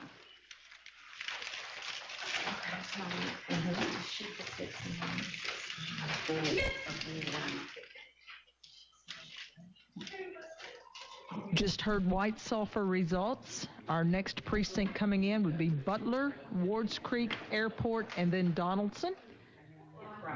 And we have Briarfield. So we will keep it here as we continue to bring you comprehensive coverage of Caldwell County precincts. Again, I'll repeat that Lyon County, we are tracking Lyon, where it appears that Natalie White is doing very well there. That's one of her 4 counties that she will be serving. It looks like Natalie White or Jerry Jackson as district judge, and we are tracking those totals for you as well. Just to kind of give you a picture here, let's see, we've got White at 223, Jackson at 44 votes on the absentee. As we run across, look at those totals on that particular race, it appears that Natalie White has carried every precinct so far in Lyon County. We're seeing a very similar trend here in Caldwell County as we review our numbers. You may have heard us already declare that Jeff Sims is the unofficial winner for the 4th district. He, of course, is the Republican running against incumbent George Kilgore in the 4th district. We're getting ready now to hear totals from Butler. This is precinct number 103. It is 727 voters in that precinct. You can hear a lot of activity in the background. People are coming in to listen to the coverage as it's being called. If you're just now tuning in, Dakota Young doing very well in every precinct so far. It's appearing that he is going to be the next mayor of the city of Princeton. We cannot officially give you that number just yet, but he has carried, I believe, every precinct so far, and we will continue to bring you the live coverage. It's also looking like Larry Curling, the Republican, is going to be our next county judge executive unless we have a drastic turn of events here. It looks like the Republicans are going to do very well tonight in Caldwell County. We're waiting for Tony Watson to take the stand, and we'll be ready to go again.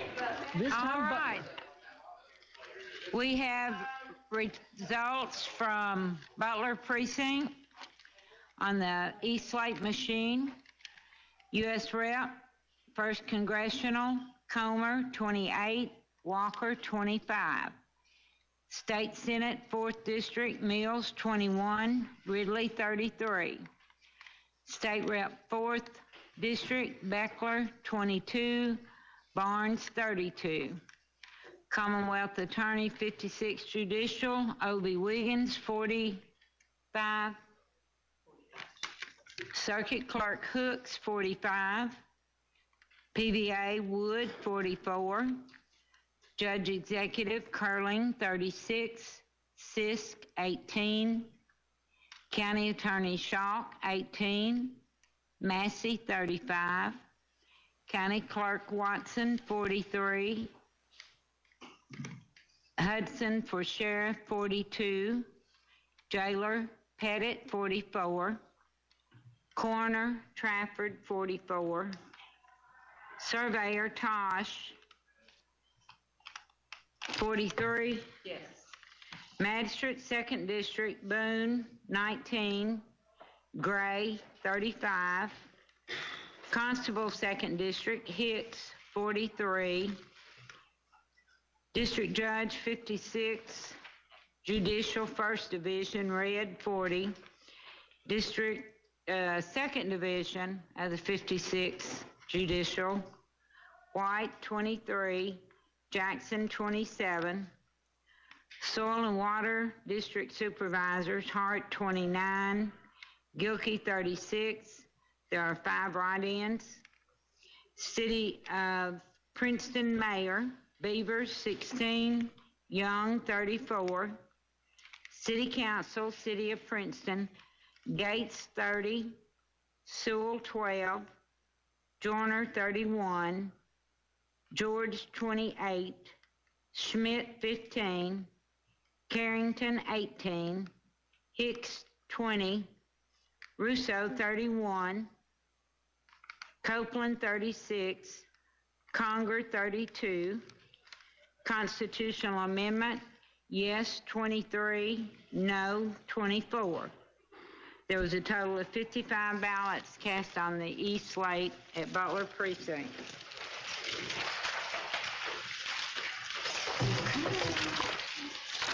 On the e-scan machine at Butler, U.S. Rep, 1st Congressional District, Comer, 125, Walker, 123, State Senator, 4th District, Mills, 102, Ridley, 148, State Rep, 4th District, Beckler, 112, Barnes, 136, Commonwealth's Attorney, 56 Judicial, O.B. Wiggins, 188, Circuit Clerk, Hooks, 198, PVA, Wood, 198, County Judge Executive, Curling, 167, Sisk, 90, County Attorney Schalk, 83, Massey, 172, County Clerk Watson, 205, Sheriff Hudson, 193, Jailer Pettit, 192, Coroner Trafford, 192, Surveyor Tosh, 186, 2nd Magisterial District, Boone, 114, Gray, 142, Constable, 2nd District, Hicks, 172, District Judge, 56 Judicial, 1st Division, Red, 193, 2nd Division, White, 119, Jackson, 113. Soil and Water Conservation Supervisors, Hart, 118, Gilkey, 157. There were 6 write-ins. Mayor, City of Princeton, Beavers, 91, Young, 158. City Council, City of Princeton, Gates, 183, Sewell, 64, Joyner, 182, George, 141, Schmidt, 71, Carrington, 68, Hicks, 108, Russo, 128, Copeland, 134, Conger, 116. Constitutional Amendment, Yes, 117. No, 96. There were 261 votes cast on the e-scan machine in Butler Precinct.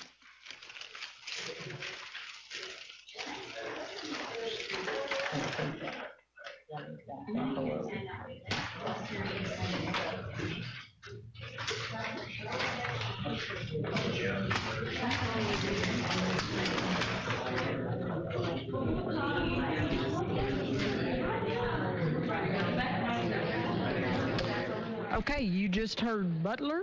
We have Wards Creek, Airport, and Donaldson coming up, I think in that order. They are sealing up their envelopes for Butler. It is looking very likely that Larry Curling is your next county judge executive. Your next mayor, it appears, is going to be Dakota Young. Jeff Sims will be your 4th District Magistrate. Natalie White is faring very well in the district judges race in both Lyon and Caldwell. We'll get some Trigg County totals for you in just a few minutes here. Comer is clearly carrying Caldwell County. He was counting on that. He's been to Caldwell County recently. Made a tour through western Kentucky, working with the hemp plant over in Trigg County. That's been something he has spearheaded and worked diligently on to get that crop where we can have some legalized additional crops for Kentucky. Also, the U.S. Senator's race, we've been watching that very carefully. Some money spent by some PAX groups on that, particularly for Mills. Dorsey Ridley did his own personal buys, but Robbie Mills had an ad cut that was done by President Trump, and that was an interesting ad to hear. He endorsed several candidates, and we're ready now to go back for our next precinct, which I believe is Wards Creek. Wards Creek Precinct, East Slate votes.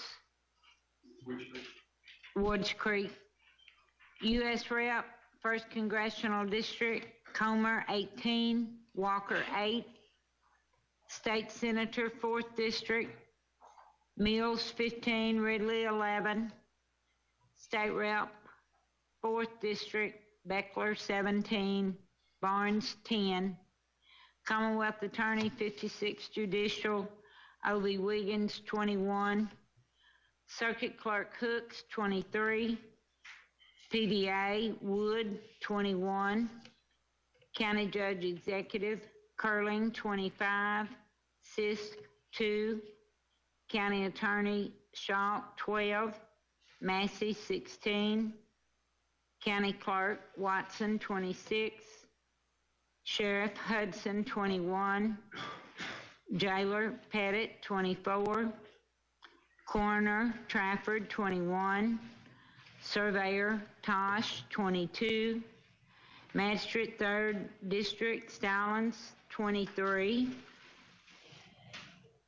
District Judge 56 Judicial 1st Division Red 22. 2nd Division White 9. Jackson 16. Soil and Water Conservation District Supervisors Hart 16. Gilkey 20. Radiance 3. Board of Education 2nd District Kennedy 21. Mayor of Princeton Beavers 2. Young 14. City Council City of Princeton Gates 10. Sewell 5. Joyner 8. George 9. Schmidt 7. Carrington 4. Hicks 5. Russo 9. Copeland 10. Conger 12. Constitutional Amendment yes was 14, no 13. There was 28 votes cast on the East Slate machine at Wards Creek.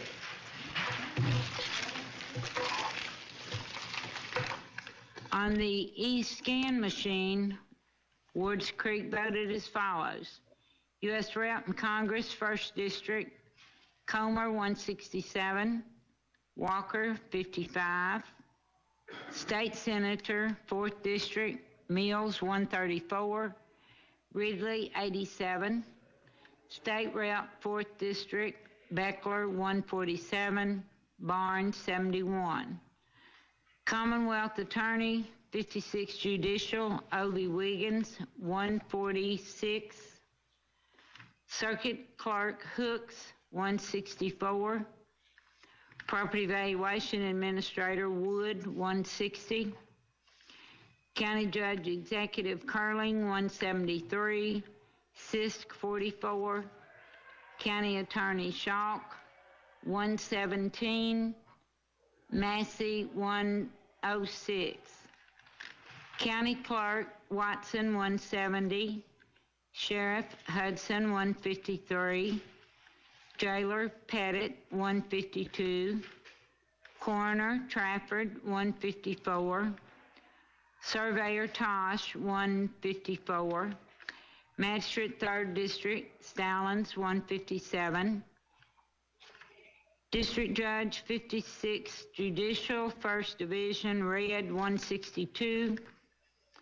2nd Division, White, 110.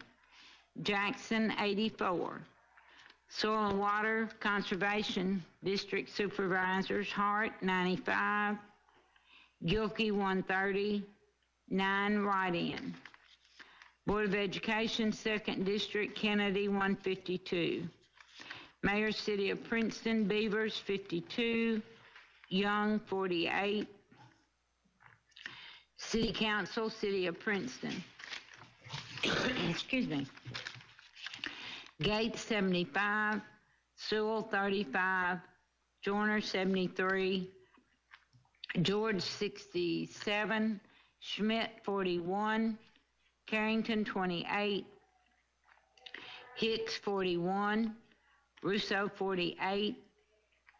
Copeland, 50. Congress, 68. Constitutional Amendment, yes, 96. No, 85. There were 223 votes cast on the e-scan machine at Waters Creek Precinct.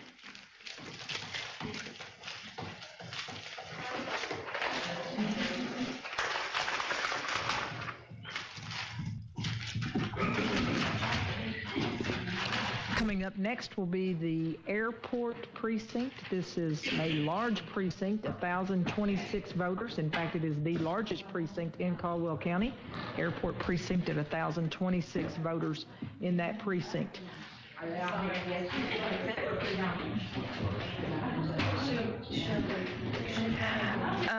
I have some non-confirmed totals, but probably some totals that I did for Magistrate 4th District, and that was against Sims and Kilgore. Total votes for Jeffrey Alex Sims was 901, while George B. Kilgore was 690. So unconfirmed, but currently it looks like Jeffrey Sims is now the 4th District Magistrate for Caldwell County. Also, I have some non-official totals for our Board of Education 3rd District. That was against Kim Cook and Shane Fortner.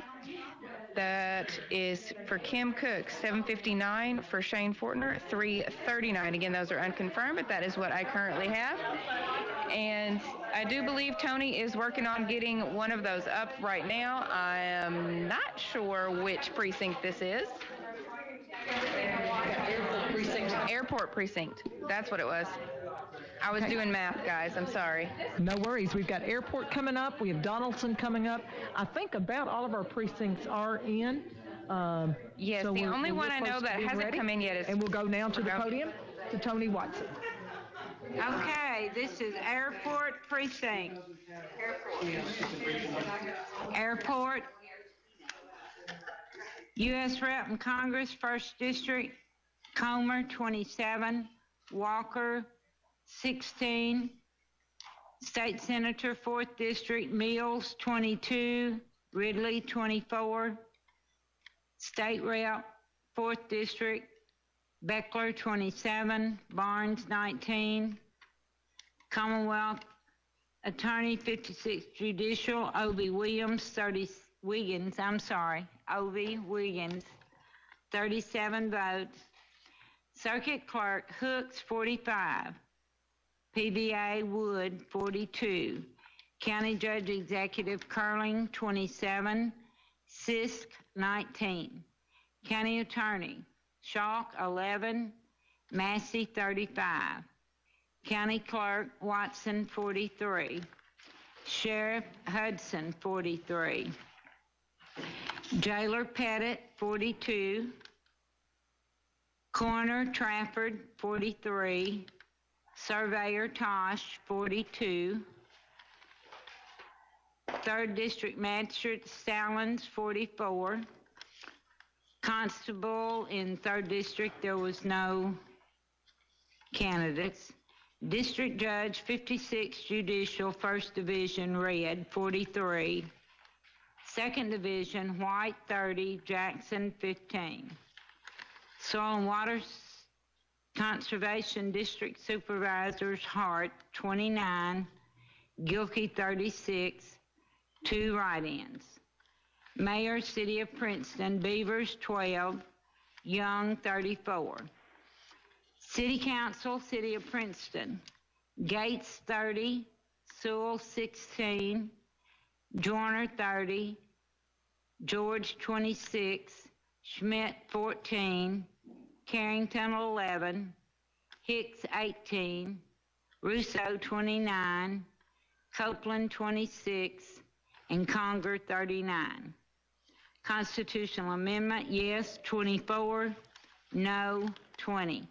There was 46 votes cast on the E-Slate machine at Airport.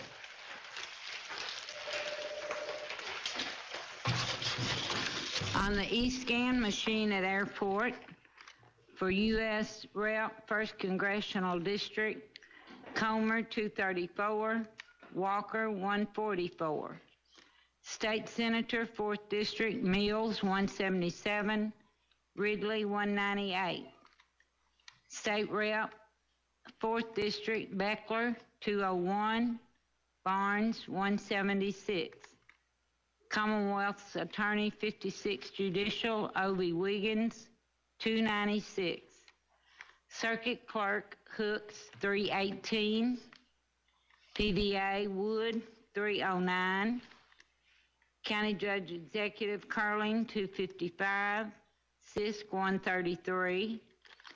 County Attorney Schalk, 122. Massey, 264. County Clerk Watson, 317. Sheriff Hudson, 304. Jailer Pettit, 305.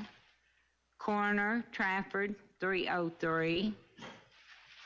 Surveyor Tosh, 302. Magistrate 3rd District, Stallings, 320. District Judge, 56 Judicial, 1st Division, Red, 282. 2nd Division, White, 215. Jackson, 140.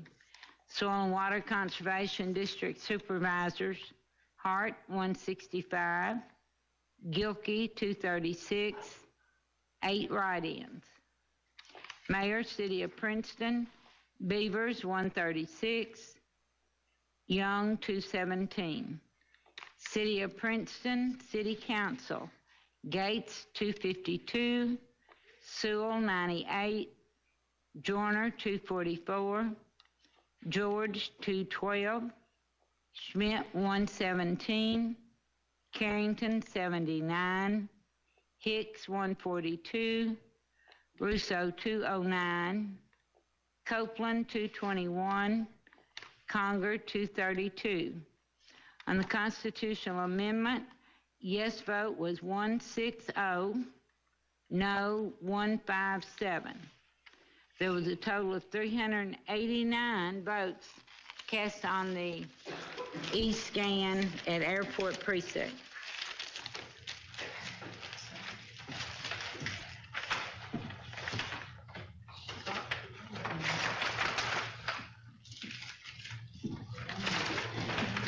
Okay, we have Donaldson coming in next, and Fredonia is coming in.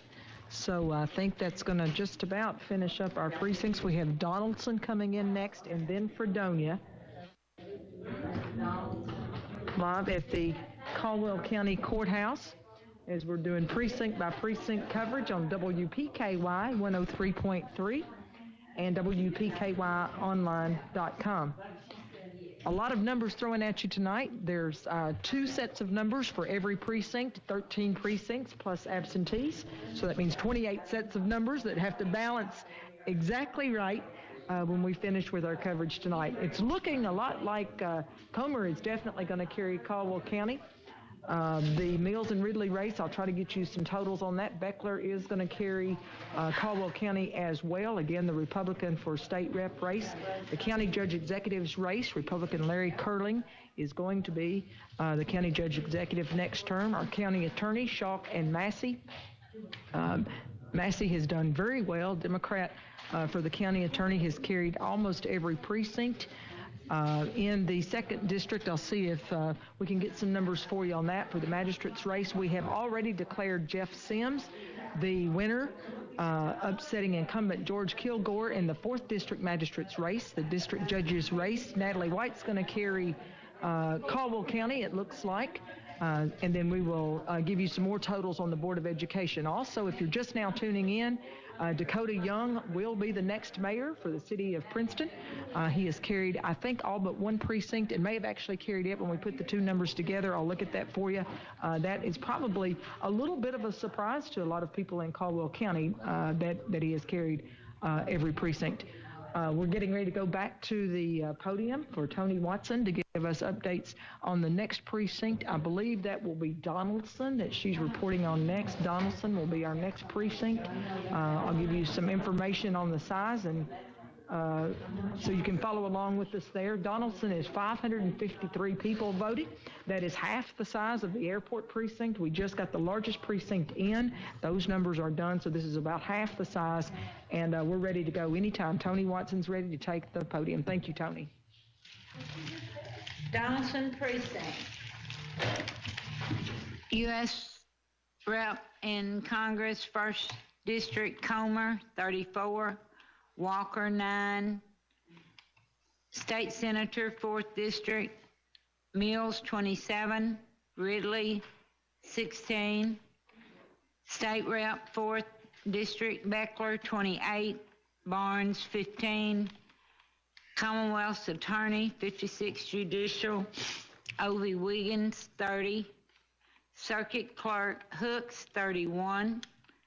PVA, Wood, 31. County Judge Executive Curling, 37. Sisk, 7. County Attorney Schalk, 20. Massey, 24. County Clerk Watson, 32. Sheriff Hudson, 26. Jailer Pettit, 30. Coroner Trafford, 31. Surveyor Tosh, 31. Magistrate 1st District Bennett, 37. Constable 1st District Dennis Hughes, 30. District Judge 56 Judicial 1st Division Red, 30. 2nd Division White, 24. Jackson, 10. Soil and Water District Supervisor Hart, 19. Gilkey, 27, 1 write-in. Constitutional Amendment, yes, 12. No, 22. Total votes cast on the East slate at Donaldson Precinct, 45.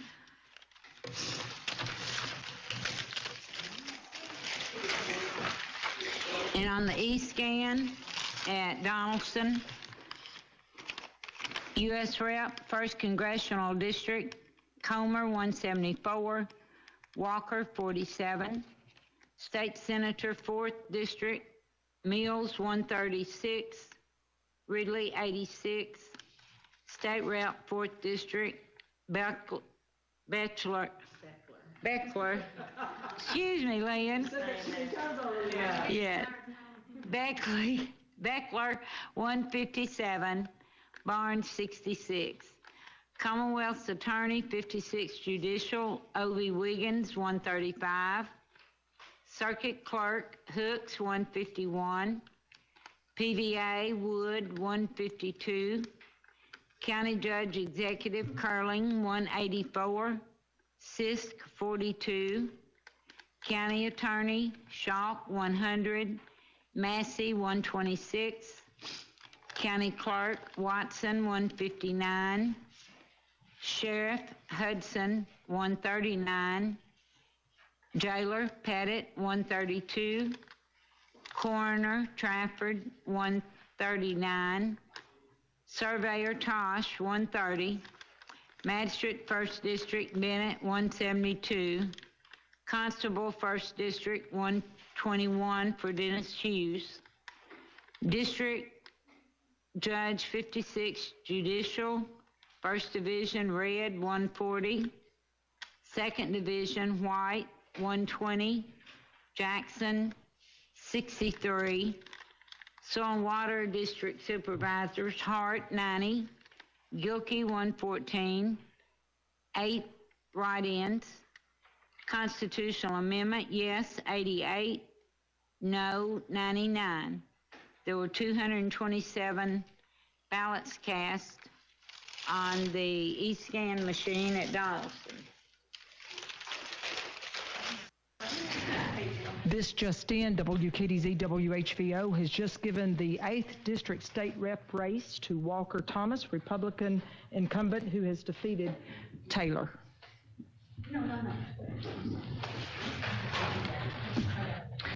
Working on our next totals here. I believe, do you guys know, is it Fredonia up next? Yes, Fredonia's up next, okay. No, they're not up next, but they're... Okay, who's up next? Do you know, Pat? All right, Briarfield's up next. This precinct is 958 voters. It is the second largest precinct in Caldwell County, so we're expecting some big numbers there. If you're just now tuning into our coverage on WPKY or on WPKYonline.com, James Comer, a Republican incumbent, is carrying Caldwell County. I'm hearing very good results across the Commonwealth for him tonight. It's looking much like Comer will continue to serve as our U.S. representative. Our U.S. Senator, we're working on those numbers for you on the Mills and Ridley race. And State Rep Lynn Beckler is going to also carry Caldwell County tonight as the Republican. County Judge Executive is Larry Curling, has carried most every precinct, if not every precinct in Caldwell County, again Republican, so he will be your next county judge. County Attorney Matt Schalk and Roy Massey. We're working on those numbers for you, but Roy Massey has carried almost every precinct in the county attorney's race. Of course, he is the Democrat there. We've given the 4th District race to Jeff Sims, the next 4th District magistrate, replacing George Kilgore, who's the incumbent. Natalie White. George Kilgore is not incumbent. I'm sorry. Okay, my apologies. He has served before as a magistrate, but he's not the incumbent. Okay, he's not the incumbent. Philip Sisk was the incumbent. Sorry about that. You're absolutely fine. right. Philip Sisk changing over to run for county judge. I knew that, just lost my mind there for a minute. On district judge's race, Natalie White is carrying Caldwell County. She is also carrying Lyon County. We have 2 other counties that make up her total district. On the Board of Education seats, we're working on those numbers for you for the 3rd and 4th District are the contested races there. The constitutional amendment is all over the board. We have some yeses and some nos there. We'll try to get you some totals here in just a couple of minutes. On the mayor's race, Dakota Young will be the next mayor of Princeton. City Council will get those totals for you in just a minute. Those are the top 6 vote getters. They're a little bit harder to get for you. And we've got 3 precincts waiting in the queue here. So next up, I believe, if I'm understanding correctly, is going to be Briarfield. We also have Fredonia. I think we're about ready to go. If we're ready to go, we'll take it back to the podium for our county clerk, Tony Watson. This is Briarfield. We're getting ready to read Briarfield precinct, but I do have some people I want to thank tonight. Our Republican Board of Election Commissioner, Mr. John Rice, is sitting up here helping check the votes. Our Democrat chairman, Carol Woodall, is with us tonight. Since the sheriff is on the ballot, we have one of his assistants, Lori Francis. Jennifer Hale and Jill Phelps are keeping tallies and running the computer part of it. And the other girls in the office, Amy Smith, watch me forget somebody's name, Beverly Hughes, Sheikah Boyd, and Lindsay Bard have been running the votes back and forth, answering questions. So the election is not just done by one person. It takes a lot of work, and a lot of people to help. So I want to thank them and the radio station again.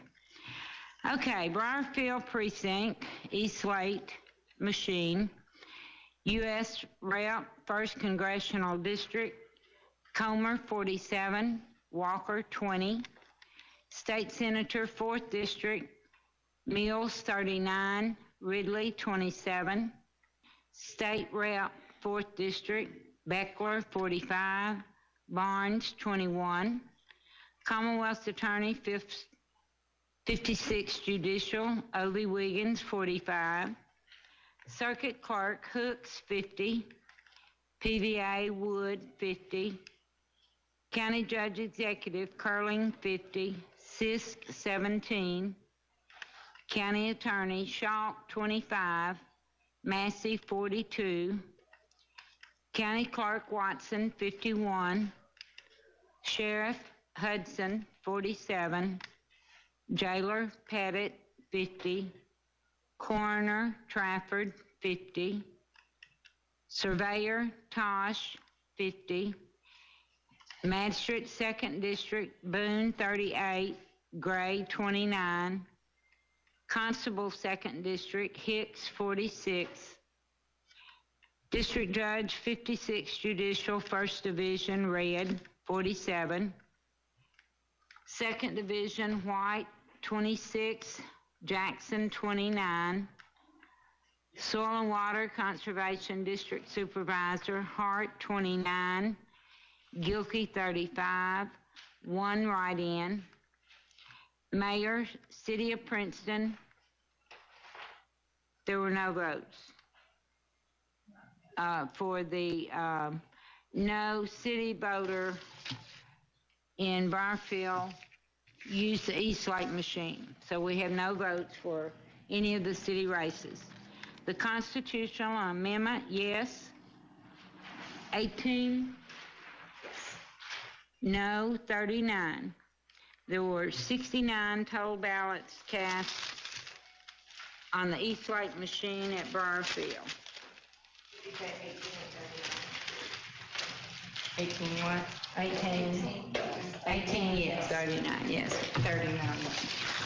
All right, on the eScan machine at Briarfield Precinct, we had 291 votes for Comer, 91 for Walker. State Senator, 4th District, 222. Ridley, 159. State Rep, 4th District, Beckler, 250. Barnes, 129. Commonwealth Attorney, 56 Judicial, O.V. Wiggins, 269.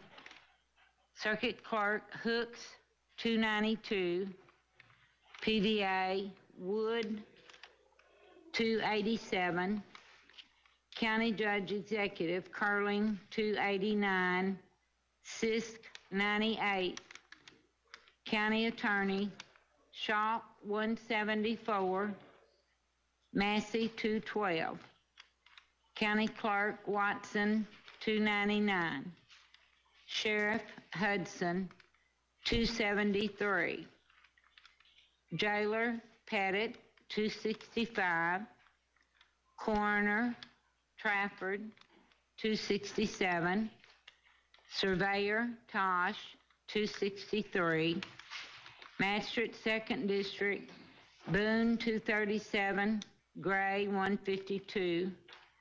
Constable, 2nd District, Hicks, 236. District Judge, 56 Judicial, 1st Division, red 281, second division, white 187, Jackson 159. Soil and water supervisors, Hart 176, Gilkey 218, 20 write-ins, 17, 2 and 1. Mayor, City of Princeton, Beavers 5, Young 3. City Council, City of Princeton, Gates 7, Sewell 2, Joyner 8, George 6, Schmidt 3, Carrington 5, Hicks 1, Russo 3, Copeland 4, Conger 5. There are only about 36, 38 registered voters in Briarfield Precinct who live in the city limits, so we have a low vote total on that. Constitutional amendment, yes 162, no 163. We had a total of 391 ballots cast in Briarfield Precinct on the e-scan machine.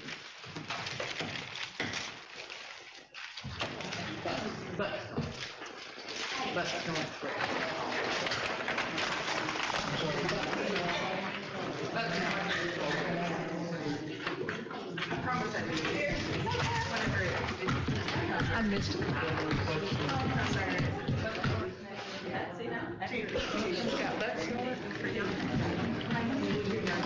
Bucksnort is coming up next. This is 885 voters. As you just heard Tony Watson explain the low numbers on the city races, that there are only about 30 or 35 voters from the last precinct that are actually in the city. So I did not realize that. So I appreciated that explanation. Dakota Young has just entered the room. He is grinning from ear to ear, pretty excited about the fact that he has soundingly defeated our incumbent mayor, Danny Beavers. And so he is waiting for the formal totals to come out. And of course, all of these are unofficial totals, but the unofficial totals are always very, very close to the actual totals that are approved by the Attorney Generals the next day. So we will hopefully get a chance to talk to Dakota, Yes. Who will be, looks like going to be the next mayor of Princeton. And I have some unofficial totals for Magistrate 2nd District. Jeff Boone, 658. Shirley Gray, 503. So it looks like Jeff Boone is going to be the 2nd District Magistrate. Jeff Sims, the 4th District Magistrate. We gave that very early in the night to Jeff Sims. So it looks like we're going to have 2 Republicans new on the fiscal court, as well as Larry Curling as the Republican County Judge Executive. We'll go now to the podium to Tony Watson. Bucksnort Precinct is an all-county precinct. United States Rep in Congress, 1st Congressional District, Comer, 32, Walker, 13. State Senator, 4th Senatorial District, Mills, 28, Ridley, 16. Okay. State Rep, 4th District, Beckler, 32, Barnes, 13. Commonwealth Attorney, 56 Judicial Circuit, O.V. Wiggins, 30. For Circuit Clerk, Hooks, 32. PVA, Wood, 32. County Judge Executive, Curling, 32. Sisk, 11. County Attorney, Shaw, 27. Massey, 18. County Clerk, Watson, 35. Sheriff Hudson, 33. Jailer Pettit, 30. Coroner Trafford, 31. Surveyor Tosh, 31. Magistrate, 3rd District, Brent Stallings, 31. District Judge, 56 Judicial, 1st Division, Red, 30. 2nd Division, White, 16. Jackson, 18. Soil and Water Supervisors, Hart, 21. Gilkey, 29. Write-ins, 3. 2nd District Board of Education, Kennedy, 30. Constitutional Amendment, yes, 13, no, 23. Total of 45 voted on the East slate at Buckshort Precinct.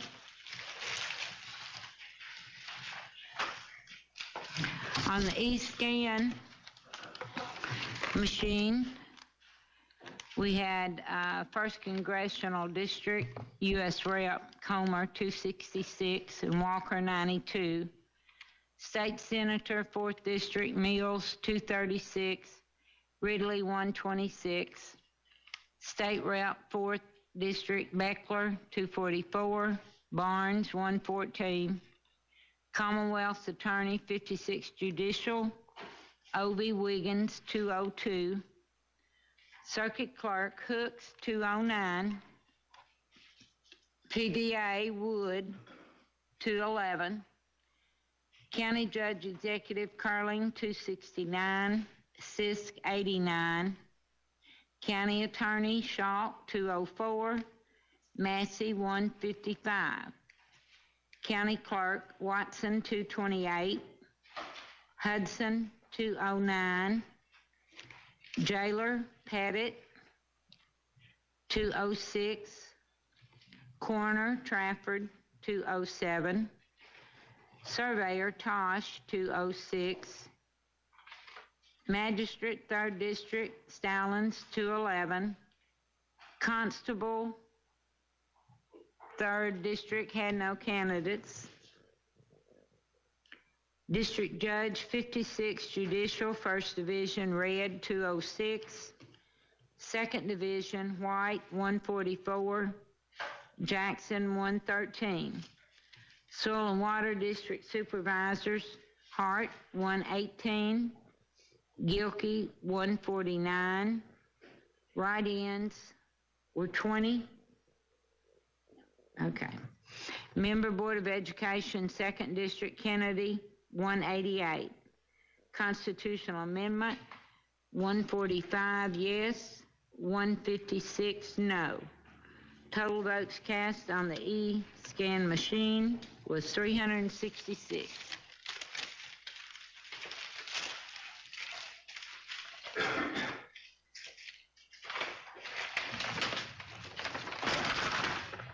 Our final precinct will be Fredonia. We're waiting for those totals. We have them in-house, so we're giving Tony Watson an opportunity to look that over before she makes her announcement. And I have unofficial totals for Mayor of Princeton.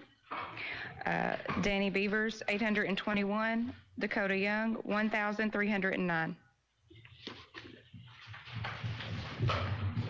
As we know, Fredonia is not in the city of Princeton. Right. Therefore, you can declare Dakota Young unofficially the next mayor of Princeton.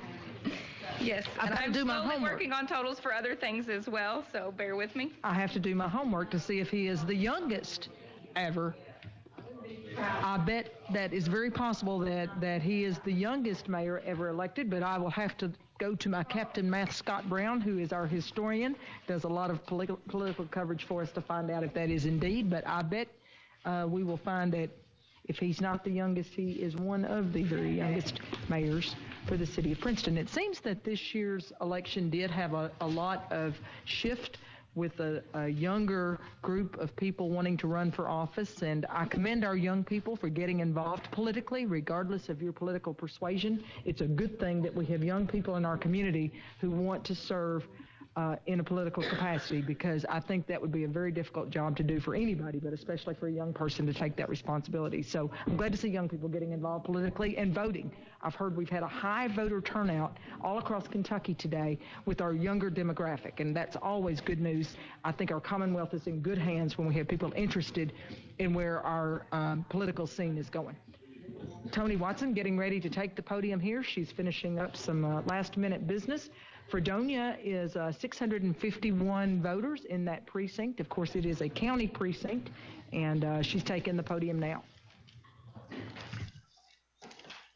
Fredonia precinct, our East Slate machine totals U.S. Rep in Congress, 1st Congressional District, James R. Comer, 55. Paul Walker, 15. State Senator, 4th Senatorial District, Mills, 41. J. Dorsey Ridley, 30. State Representative, 4th Representative District, Lynn Beckler, 44. Abigail Barnes, 26.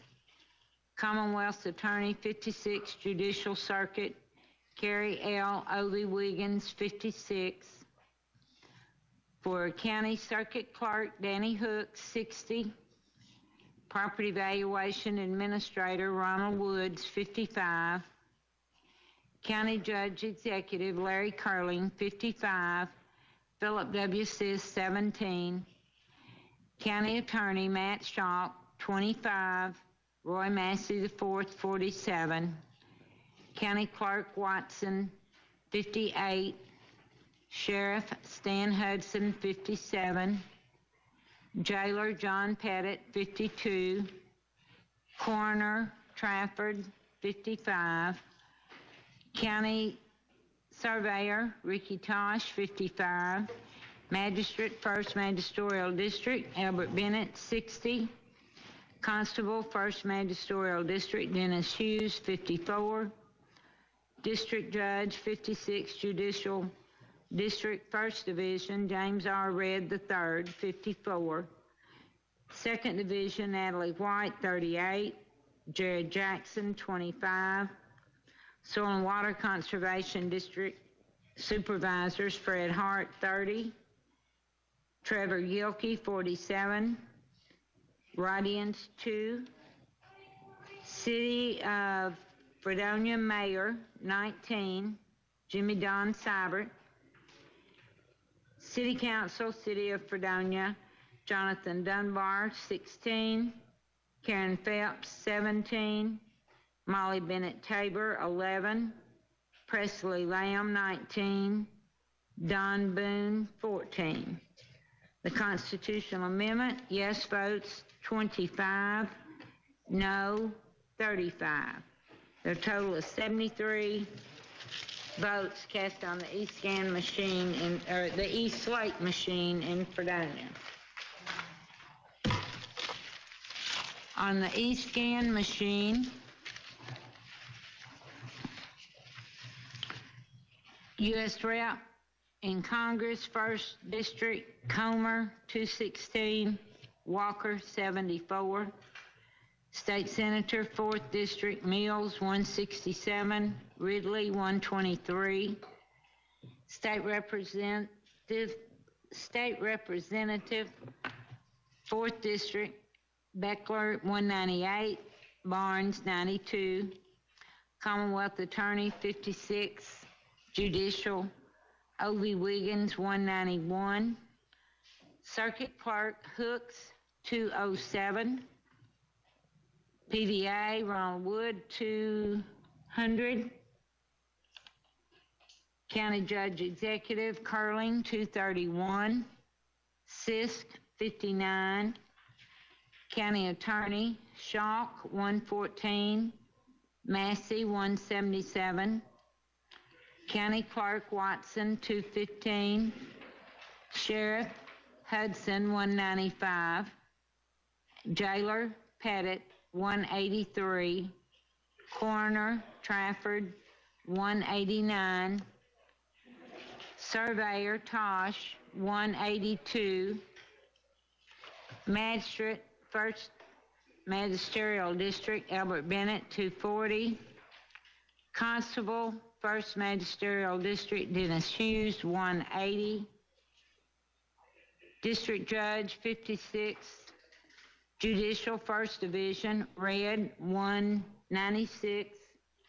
2nd Division, White, 171. Jackson, 76. Soil and Water Conservation District Supervisors, Fred Hart, 124. Trevor Glenn Gilkey, 153. Write-in, 7. Mayor, City of Fredonia, Jimmy Don Seibert, 108. City Council, City of Fredonia, Jonathan Dunbar, 98. Phelps, 94.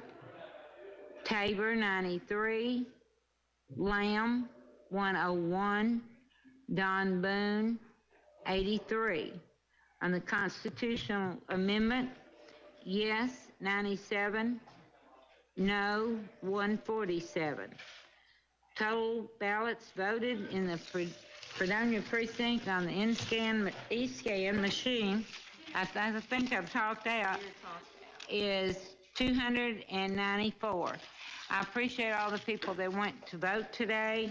We'll figure out what the percentage is, but I know it's higher than what we've been having in the last election. Thank you.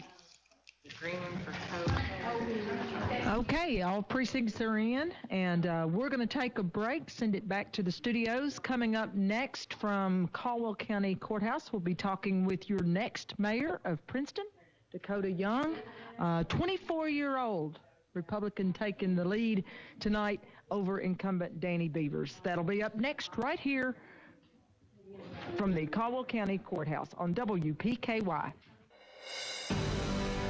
More live and local coverage is on the way on 1580, 103.3 WPKY and worldwide at WPKYonline.com. Planters Bank, located at 208 North Jefferson Street, is locally owned and operated with a strong, sincere focus on customer service. Planters Bank has a diverse team of seasoned professionals in Western Kentucky and Clarksville, Tennessee. Since first opening their doors, Planters Bank has made a name for itself as an energetic player in the financial services market. Stop by and talk to the friendly folks at Planters and find out about the You Choose Rewards program. Planters Bank, member FDIC, and equal housing lender. My family watched as my dad, my kids' grandpa's quality of life seemed to quickly fade.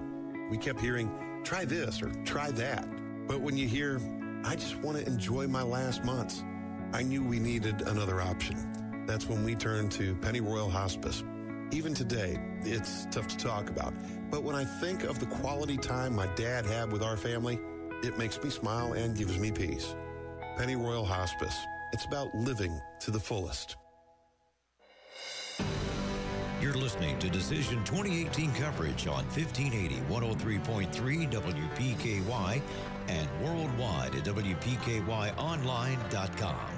825 election coverage rolls on in Caldwell County and WPKY 1580, 103.3. Bill Booth in studio, and Bridgie Miller will have some comments and some reflection on these numbers as they've come in. But it's time to head back out to the Caldwell County Courthouse where the Princeton mayor-elect, I guess it would be appropriate at this point. Although all our numbers unofficial, it does look like indeed that they have the next mayor of Princeton at the courthouse. Take it away, ladies.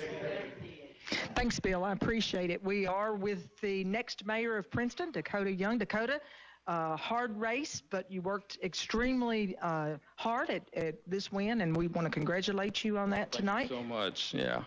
What do you have to say for yourself tonight and your team of people who have helped you get elected? I just can't begin to thank everybody for their support and prayers and encouragement over this campaign. You know, it's been an incredible experience. However tonight turned out, I had no regrets. And I have to say, I wasn't expecting the results just as they've come out, but I'm just so honored and humbled, and I just can't begin to put into words how much I appreciate the community giving me this opportunity to serve my hometown in this capacity. It hasn't registered with me yet. I think it probably will tomorrow, but it is a true honor. 24 years old. I think I'm going to guess that you're probably the youngest mayor ever to serve the city of Princeton. I'm not entirely sure. That's something we'll have to look up now. I didn't want to jinx myself, so I didn't look into it beforehand. We have some research to do, maybe back to the 1800s. I don't know if we had people that young serving in that capacity or not. I know that you did a lot on social media, and you decided quite some time back that you wanted to run for mayor. So what makes a 24-year-old single male in Princeton, Kentucky decide to run for mayor? Well, you know, growing up, I always loved Princeton, of course. It's my hometown. My family lives here. My grandparents, aunts, uncles, and the next generation, my little niece and nephew. And when I was growing up, I'd always intended to go off and, get a job somewhere else and come back here and retire. I always was going to end up in Princeton one way or another. But, I just had to stop and ask myself one day, what's going to be left in 45 years? The problems that Princeton faces are problems that so many small communities are, with our declining population and drug abuse on the rise, and economic development problems. And I just decided that I go off and help some group of people in the world. I would want it to be my hometown, so I decided to stay here and started to become involved. And I'm just so incredibly blessed that this is where that path has led me. And I'm just, like I said, it hasn't registered with me yet, but I'm sure it will soon. So what's your number one priority first day on the job? January 1st, 2019, mayor of Princeton, 24 years old. What's priority one? Well, I don't know if I have a priority one. There are 10 things I'd like to focus on that I discussed in the campaign, but I think it's really just the opportunity to just sit down and talk with the community and just test the waters and try to bring them back into the conversation to create a coherent vision forward for the community. I think that's something that we've been lacking, but I know based on my experience in this campaign that when you go out and you speak to the constituents and you give them the opportunity to come to the table, that they're more than willing. And that's always been my experience when I worked at City Hall and the other community activities I've done. So I'm just looking forward to having that opportunity to create that coherent vision and find a way that we can move forward together. I feel confident that you have something you'd like to say to our incumbent mayor. Oh, yes, of course. I just want to say how much I appreciate the many years of service Danny Beavers has contributed to this community and continues to contribute to this community. I'd like to say how much I appreciate, the clean campaign that he ran. It was about the issues, and that's how campaigns should be. And I respect him so much for that and for everything he's done for this community. And I just look forward to working with him over the next few weeks to help ensure a smooth transition. Thank you, Dakota Young, next mayor of Princeton. Appreciate you being with us today. Thank you very much. So you heard it right there, and you're hearing the applause here at Caldwell County Courthouse as they congratulate Dakota Young. He's smiling from ear to ear, very excited to be the next mayor of the city of Princeton. We do want to say a special thank you to Danny Beavers, who has served Princeton and Caldwell County well, and we appreciate all of his service to Princeton. We're going to take a break. When we come back, we'll try to get some more totals here for you, at least the winners. We may not have totals, but we'll at least be able to give you the winners across the board right here on WPKY 103.3 and WPKYonline.com. Thanks a lot, Beth. Beth, and of course, John and Audrey, the whole crew doing a great job at the courthouse. But I wanted to talk with you, Bridgie Miller, a second as you've had a chance now to sort of analyze it. Of course, these are not official, but we have a general feeling of how things have gone tonight now that all precincts have reported. Your thoughts and observations? Well, it looks like on it, and just looking quickly, and again, these are unofficial totals that we had. If we look at Mayor Beavers, 821 votes, 1,309 for the new mayor-elect, Dakota Young. With the difference, looks like it's a 65% win for him on, if my math is correct. Looking over in the 4th magisterial district, we're going to be having Sims with 901, Kilgore 690, at 1,591 total. That's a 57% vote total victory for Jeff Sims with it. I think also in looking here, and I'm interested to know what the other counties are telling us about district judge. Here it looks like that Natalie White has won every precinct here, but then there's 4 other counties, though. Beth had some numbers, I know, from Lyon County. It looked like she was winning Lyon County as well. Okay, so then that's going to leave Trigg and Livingston coming in. And something we had talked about, you don't have to win every county. It's a total number that you have on it. So, but it'd be interesting to know what you might only carry one county, but if you did it in large fashion, it might be enough. And it looks like we were talking a little bit the complexion of the county offices of the magistrates and judge executive.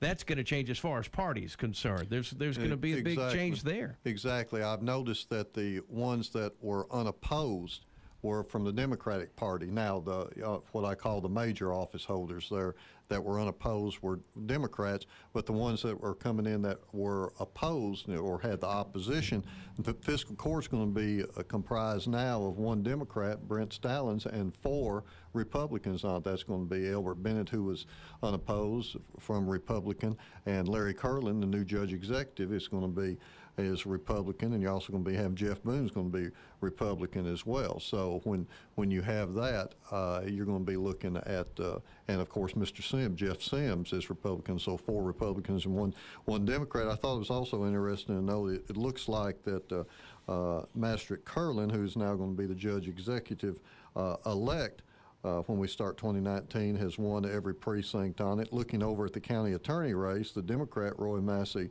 IV, who is the current incumbent, and again, I've gone through this quickly. It looks like out of the 13 precincts, he won 11 of those on it, losing only looks two. like he'll stay in office for sure. Right, exactly. Bucksnort and Wards Creek on it. If again, looking at these it quickly was here, quite a race too in the second magisterial district between Jeff Boone and Shirley Boyd Gray. That turned out to be pretty. That was kind of went down to the last precinct reported before that one became obvious. Before it was obvious that Boone will be the magistrate there. Yes, I think that was a 131 vote margin there. But you're right, it came down. He had I want to say a 37 vote lead until it came down to the last couple of areas that came in on that. So all in all with it, it looks like that we're going to have some changes that'll be happening in the district court. Also, we knew we were going to be having a new district judge that would be coming in, and it looks like from here in Caldwell County, it's Natalie White. And if Lyon County totals hold up, and then we'll have to see what Trigg and Livingston has. And that, again, that is a 4-year term that we'll be looking at. I'm interested to know what the final totals here are in Caldwell from Senator Ridley as U.S. Senator from the 4th District, and also his opponent, his challenger, Robert M. Robbie Mills. Now, you have to remember there are other counties that vote in that as well. That's true. Again, it's the total that you look at on it. So they've got to see that. Some totals put together at the courthouse. Maybe we'll check in with Audrey and Beth, and maybe because I know there's a lot of addition going on for city council because 10 candidates, 6 get in. Let's check in and see if they've got some more information for us. Audrey and Beth, take it away. Hello, thank you, Bill. I wanted to let everyone know that I have the unofficial totals for our Caldwell County Judge Executive. For Larry Curling, 2,234 as compared to Philip Sisk's 1,458. So it looks like unofficially Larry Curling is our new Caldwell County Judge Executive, and Beth has Larry right now. So Beth? We're still working on some of those numbers, manually having to calculate some of that, but we do know that Larry Curling, the Republican for County Judge Executive, carried pretty much every precinct. Were you surprised by that? I was shocked. I thought it'd be a close race. I was thinking 50-50, but yeah, the numbers were pretty surprising. They sure were. Both of you, very popular people in Caldwell County and different desires to serve. And do you think being on the Republican ticket in this particular race helped you carry more of the precincts than maybe you would have carried otherwise? Not really. Local races, people don't really look at the Democrat or Republican. They just look at the individual. I've always said, these local races need to be nonpartisan. Take away the R&D, put a C for Caldwell County citizens. So it really didn't make any difference. I was there the night that we did the forum here at the courthouse, and in fact remembered you saying, take the D and the R out of the picture and go with the C. And what's your plan for Caldwell County? What do you want to do? Well, there's a lot of that. Our county roads need attention. The gas prices depend on a lot of money you get from the state. And when the gas prices went down, our funds went down. We've got a backload of problems we need to take care of. And it's just fighting with the state, getting to know them and build a relationship and try to get as much money as you can. And of course, jobs are an issue. I think House Bill 114 is going to be a big benefit for us. We're going to get money each year for that. We can bank that money, use it for a matching grant. Get more money. Why not? If you can get more money, why not use it for a matching grant? And, some things we can do with that House Bill 114 is like with internet service. The Kentucky Wired is coming through here. That backbone is coming right through Caldwell County. Part of it going to Fredonia, and we can put that money into, internet service now is just as important as electricity. If you have good internet service here, it's going to attract businesses and industry and, hopefully get some jobs in here. I know Caldwell County just recently got a grant to help us with some of our road projects, and then good news certainly for Caldwell as well on the TVA ruling where we're going to be able to bring that money back home rather than that being spent at state level for economic development. You talked quite a bit about economic development in your forum that night. Yes, that is House Bill 114. Yeah, that's 114. First year we'll get $50,000, second year $100,000, third year and every year after that $150,000. So you're thinking about $300,000 in first 3 years. Take that money, bank it, or use it for a matching grant. Usually grants are awarded to those who can match. And if you have money to match those funds, you're probably going to get that grant. So, we can double our money. We're going to try to double our money. I know you have a heavy background in education. Where does that stand in your list of priorities? Just, one thing that industry is looking for, a workforce. If you have the workforce, we're going to locate here. If you can work with the vocational schools in a way to get these people, if you need welders, work with them. And I think one thing we need to do is, I'm trying to think of the word. I don't know how to read your mind yet. I'll get there. Okay. Years ago, we used to let, students leave school and go to work in the workplace. Co-op, there you go, co-op. We need more co-op and, develop the workforce that, that industry needs. All right. Well, congratulations. I know you're a Kentucky Wildcat fan, and it is game time. So it's my responsibility to let you go, right? I do want to congratulate Philip Sis. Great guy who's been on this physical court for 8 years. He loves this county, and I enjoyed working with it. He's a good citizen, and he ran a clean campaign. I just want to congratulate him and all the other candidates out there that worked. So, running for office isn't easy. It takes a lot of time. It's not cheap. And you put yourself out there with social media these days, some things can be said. Okay. Absolutely. Larry Curling, our next county judge executive for Caldwell County. Congratulations on your win. Appreciate it. All right, we need to take a break. We'll be back with more coverage from downtown Katie's. Downtown, I knew I'd say it eventually. I knew I would do that. Downtown Princeton. I tried so hard. I kept drilling myself about downtown Before we go, though, Princeton. do you want me to give? I have the totals for our county attorney, Caldwell County attorney. Fantastic. It looks like Roy Massey IV has won kind of by a landslide. He had 3,095 votes as compared to 1,946 for Matthew Schock. So congratulations to Roy Massey IV. You are our incumbent, of course. He took over for Bridgie Miller, who's back in studio just about a year ago or so. And so now Roy Massey is our official Caldwell County attorney. Well, unofficial, but official. Unofficially official, right. Okay. Yeah. All right. We'll have some more totals for you when we come back. We're going to take a look at the 2nd and 4th District Magistrates races, who will be serving with Larry Curling as the new Caldwell County Judge Executive, and also the City Council races, who will be serving with the new Mayor of Princeton, Dakota Young. So we'll have that for you when we come back. Bill Booth, what's happening there in the studios? Thank you very much. Great job, Audrey, and great job, Beth. And Bridgie, don't you miss running for office?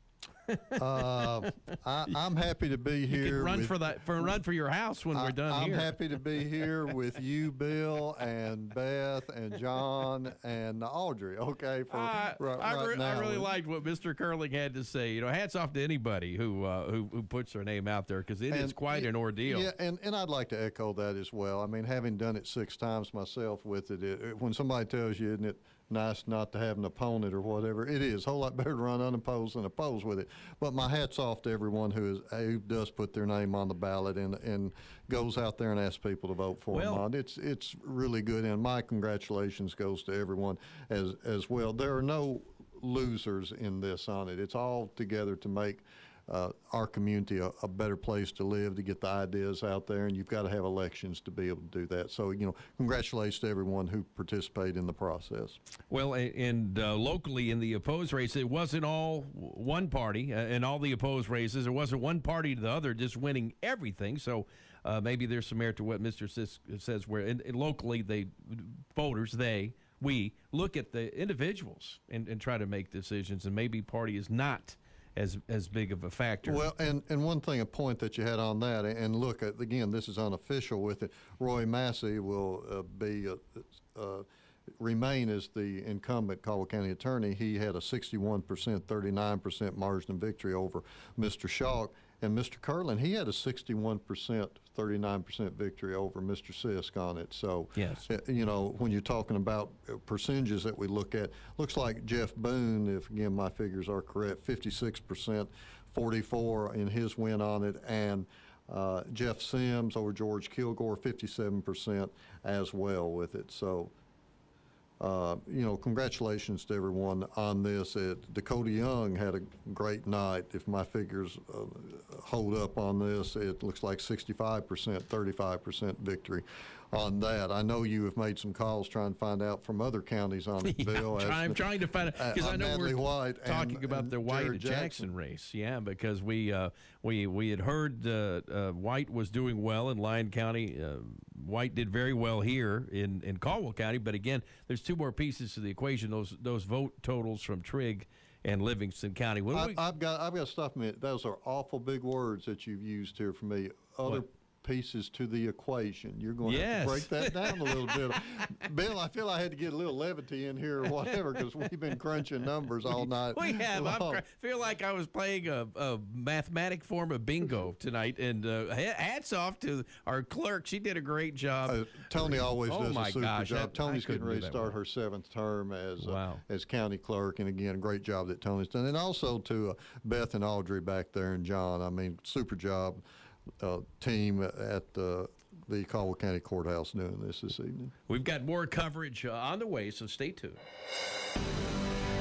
More live and local coverage is on the way on 1580, 103.3 WPKY and worldwide at WPKYonline.com. Planters Bank, located at 208 North Jefferson Street, is locally owned and operated with a strong, sincere focus on customer service. Planters Bank has a diverse team of seasoned professionals in Western Kentucky and Clarksville, Tennessee. Since first opening their doors, Planters Bank has made a name for itself as an energetic player in the financial services market. Stop by and talk to the friendly folks at Planters and find out about the You Choose Rewards program. Planters Bank, member FDIC, and equal housing lender. My family watched as my dad, my kids' grandpa's quality of life seemed to quickly fade. We kept hearing, try this or try that. But when you hear, I just want to enjoy my last months, I knew we needed another option. That's when we turned to Pennyroyal Hospice. Even today, it's tough to talk about. But when I think of the quality time my dad had with our family, it makes me smile and gives me peace. Pennyroyal Hospice. It's about living to the fullest. Barclay Plantation has been so successful, they're expanding. Are you looking for a change in employment? Barclay Plantation has a part-time dietary assistant position open, as well as an as-needed resident assistant position that has potential to go full-time. If you're looking for a career change, Barclay Plantation offers competitive pay and is an equal opportunity employer. Working at Barclay Plantation is so rewarding. Serious applicants must pick up an application at the facility between 9 a.m. and 3 p.m., Monday through Friday. No phone calls, please. Joseph Storage Bin, a community-driven ministry, would like you to know that we are praying for the election. It is our desire to serve alongside those that God places in authority to serve our country, our state, our county, and our community. As you make your way to vote, be reminded it is our privilege and our responsibility. Please take your freedom seriously. 2 Timothy 2 says, I exhort therefore that first all supplication, prayers, intercessions, and thanksgiving be made for all men, for kings, and for all that are in authority, that we may lead a quiet and peaceable life in all godliness and honesty. For this is good and acceptable in the sight of God, our Savior. At Caldwell Medical Associates, we believe our surgical services are truly exceptional. Our highly trained surgeon, Dr. Sue Petty, along with a team of skilled nurses and technicians, provide years of experience in a wide range of procedures, including outpatient, laparoscopic, and general surgery. Let us be your partner for better quality health care right here at home. To make an appointment, contact Caldwell Medical Associates at 270-365-0332. That's 270-365-0332. You're listening to Decision 2018 coverage on 1580, 103.3 WPKY and worldwide at WPKYonline.com. 846, all precincts in at the Caldwell County Courthouse. Bill Booth and Bridgie Miller in the studio. Beth Mann, Audrey Lamb, and John Miller at the Caldwell County Courthouse. We'll be checking in with them shortly as they continue to crunch numbers. Bridgie, as you continue to crunch numbers, anything sent out? I know the city races were nonpartisan. Obviously, we're going to have a new mayor, Dakota Young, but the city council, 6 out of 10 candidates to get in there. It's a bunch of numbers to crunch. Exactly on it, Bill. Looking at the Board of Education 3rd Educational District, Kim Cook and Shane Fortner, again, unofficially on it, and it looks like it's going to be Miss Cook is going to be the representative on the Board of Education. Trying to look here quickly, I believe, and you check with me too on it, Bill, 4th Educational District, is that going to be Stacy Brantley, I think? Let's see. I believe that's from the Dulaney and the White Sulphur area. Yeah, boy, it's close, though. Yeah, it is close. But I believe the nod might go to Miss Brantley on that. But yeah, again, I believe so. Of course, this is all unofficial. We will stress that because, as you heard, if you listen to the live coverage from the courthouse, again, calling out just for each machine, those have to be totaled for the precinct total per candidate, and that takes some time sometimes. I think and I'd also say again, unofficially on it, I'm looking very quickly, it looks like on the city council for Princeton, I'm seeing the incumbent Sheila Gates should be returning, Jim Joyner should be returning as well, Pat George. Those are 3 of the 4 incumbents returning, and I'm a little leery about saying anything further on it. I think it's awful close. Right, I see good vote totals on Morgan Russo and also Brian Conger, as is Carl Copeland with it. So, we'll just have to wait. So, well, there was a lot of talk. I heard one of the big topics for the political forum was the jail.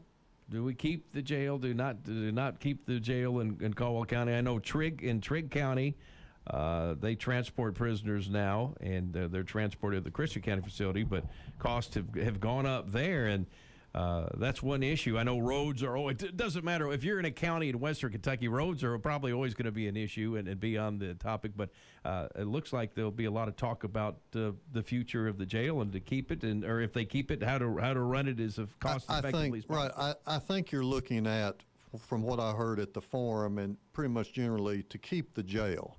Now, when you look at keeping the jail, you have to look at the cost, and one of the biggest costs affecting everyone around here is medical with it. You have to look at the medical costs that you have for an individual incarcerated that the county's responsible for. Right. The medical cost is very high on that. Now, if you were to look at the flip side of closing the jail, well, then you take the medical costs, put that in the hands of someone else other than your own people to make the decision about what type of treatment you have. And also, even though you allow it to go, a prisoner from here to go to another jail, you're still responsible, the home county still responsible for the medical costs that you have. Then when you do that, I think we have probably well over 20 families that are affected here that work at the jail or, have that as their livelihood. Those jobs would be lost if you were to close the jail. But then you also look at a transportation type issue that you'd have trying to transport someone to a facility other than here in your local county. And another situation you get into, if you were to come up and arrest someone or say have someone go to jail, well, while the police officer is doing that, he's holding that person here waiting for the jailer or one of the deputies to come to make the arrangements to transport them somewhere else. And so, those are things you have to look at, the logistics on it, the finances on it, how it affects the local community with the families. You take several families such as that 20, and I'm probably low on that number, and then spread that out. You look at with that, and also a per diem amount that you have, that you have to pay going somewhere else, and you have no control over that per diem amount. They might tell you today it's X amount of dollars, and you think I'm gonna budget on that. Well, then tomorrow might be X plus 1, X plus 2. So I mean, it's something you have to look at. And I know you mentioned Trigg County. Well, Trigg, had to look at that as well as what is the better way to be able, to do that. And of course, when you have transportation, you're also talking about vehicles when you look at the jail. Oh yeah. So what you give up in one thing, you might have to be expanding more to have several vehicles. And if you think about trying to make, you could come up and make 4 or 5 trips a day going somewhere else. Depending upon the day. Yeah. Exactly. And I also have to say, as a former prosecutor, in looking at it, it's really nice whenever we went to court, knowing that the prisoners could be transported just right across the street to our court. Well, now if they were housed elsewhere, it could be several miles away. and then you'd have to have them transported to come over and have to make arrangements for their attorneys to be seen, for family members to be able to talk with them. And, it's just a lot of factors go in, positive to be able to keep a jail here. Now, this is my opinion with it, to keep the jail here. But I do realize there's a cost factor that we have to keep looking at. Sure. It keeps going up on a day-to-day basis.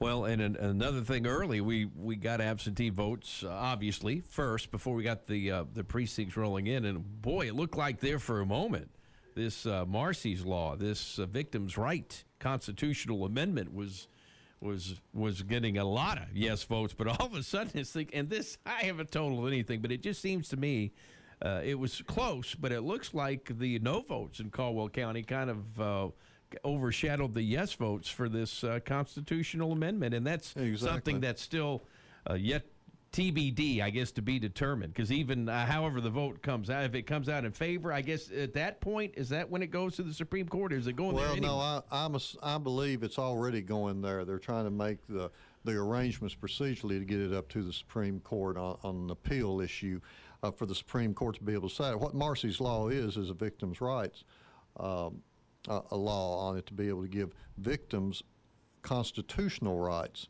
as opposed to having statutory legislative laws that they give to them. And what they're looking at, the Judge Thomas Wingate from Fayette County made the ruling that the votes were not to be certified because it was written too broadly and too vague on it.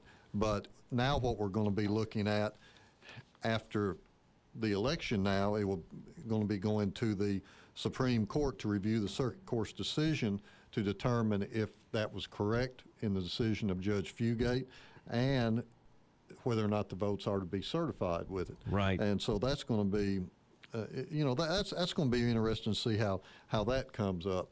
And, we'll just have to wait for that. I would assume that the Supreme Court would be giving that, some priority on trying to get a decision out with that, since that was on the ballot this time with it. I want to back up a minute if we could and just talk about, Bill, at what we started out with when we talked. Congratulations to everyone who participated in this process. And again, I don't ever remember a time where I've seen so many people on the ballot, Bill, in a general election. And that's what we've had. And another thing, I've been on a national level. Tomorrow starts the presidential race, which will be in 2 years. Thanks for that, Bridgie. Yeah, traditionally after the midterm election, the presidential race starts. And I thought we just got through one. Now it seems like we're going to be starting and going into it again. And I believe, is it next year, Bill? I believe the governor's race is here in Kentucky. Oh yeah. So, we still got, this chapter is closed after we get the certification of the votes. But then after that, we start again. Well, I have some more information. We reached out for some information on that district judge race between Natalie White and Jared Jackson. And it appears that White won in Trigg County 2,224 votes to 1,276, and White seems to be leading in Livingston. I don't have any vote totals there, but if that would hold true, White did win Lyon County. Natalie White looks like she's won Caldwell County, and if she did win Trigg, then leading in Livingston. If you carry all four, then that'll be a no-brainer. Exactly, and that term will start in January of next year. And again, that's an open seat due to the retirement of our present judge, Honorable Jill Clark.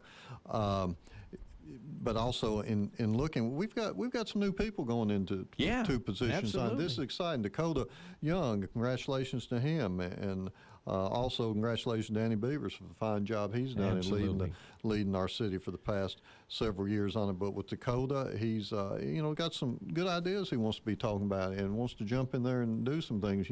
We're excited for what he's going to be able to do for the city of Princeton. Looking at Larry Curlin, same situation he is. He's going to be first-time judge executive. Right. He's already got some experience, Bill, that he was on the fiscal court, but you heard him in the interview on some things he wants to look at about trying to get done. I'm excited to be able to see that these new individuals coming in already wanting to talk about some ideas, put some things in place, and get going. You know, those are some good shots in the arm for this community. Absolutely. It's always good to have new folks come in. And, of course, let's check in. I think they've been burning the calculators into overtime, Audrey and Beth, at the Caldwell County Courthouse, and I think they've been working on some unofficial totals. So, ladies, we'll send it back to you.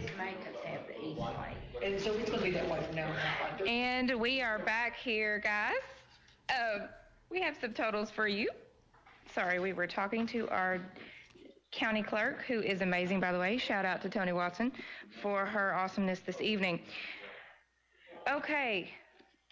I'm trying to remember which totals we gave last time. Okay, let's just do a total summary. Let's do a total summary.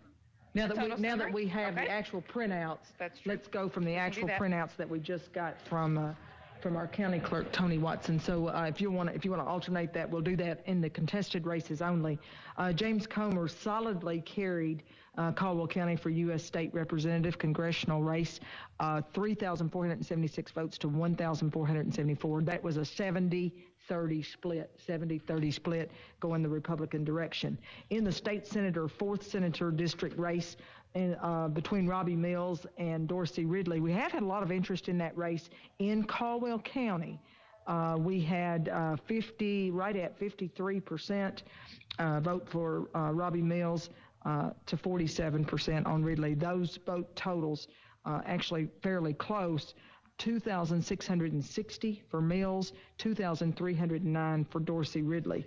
So that is a 130 vote difference there in that county.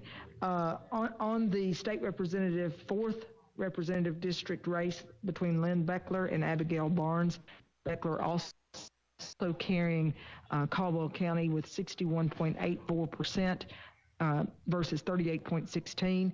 Beckler had 3,058 votes against Abigail Barnes, who had 1,887. The next contested race that we want to bring you was from the Curling Sisk. You just heard our interview with the new county judge executive, Republican Larry Curling, carrying that Caldwell County 71% to 29%, Curling with 3,599 votes to Philip Sisk's 1,443 and mine were way votes. Off. My numbers were way off earlier. Okay. Sorry about that, guys. All right. So Curling and Sisk, again, those totals, a total of 5,042 votes. There were, these numbers are unofficial, so they will be adjusted tomorrow once we go through it. But these are the numbers that we have coming from the actual county clerk's office, not from our actual calculations. On the county attorney's race, that was Roy Massey with 61.36%, Matt Schock with 38.64. Your vote totals there, 3,095 votes for Massey, 1,949 votes for Schock. The next contested race from Caldwell County to bring you is the 2nd District Magistrate's race. That was a 56-44 split. Jeff Boones with 56%, Shirley Gray with 43%, 658 votes to 503 votes, 658 to 503 votes.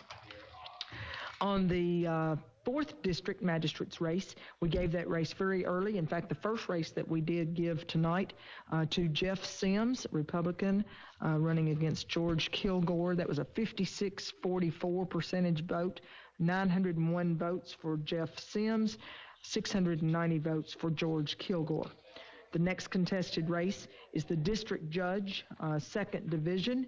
Of course, that will still have some other counties that we'll need to report. We'll have 3 other counties. It's a total number of votes for 4 counties.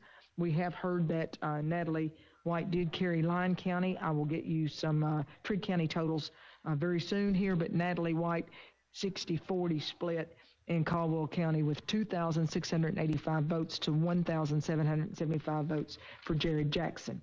In the Board of Education race, 3rd Educational District contested, that was a 70-30 split. Kim Cook with 759 votes to Shane Fortner's 339 votes. And then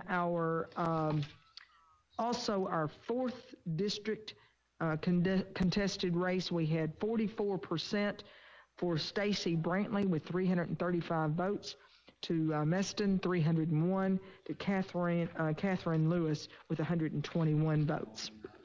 In the mayor of Princeton race, you heard us probably our interview with Dakota. Dakota Young is the next mayor of Princeton at age 24. He will go into office January 1st with a 61% of the vote for Dakota Young and 39% for Danny Beavers. Dakota Young with 1,309 votes to 820 votes for incumbent Danny Beavers. City Council, of course, you voted for your top six. The top six vote getters, I'll try to give those to you in order. Number one was Sheila Gates with 1,562.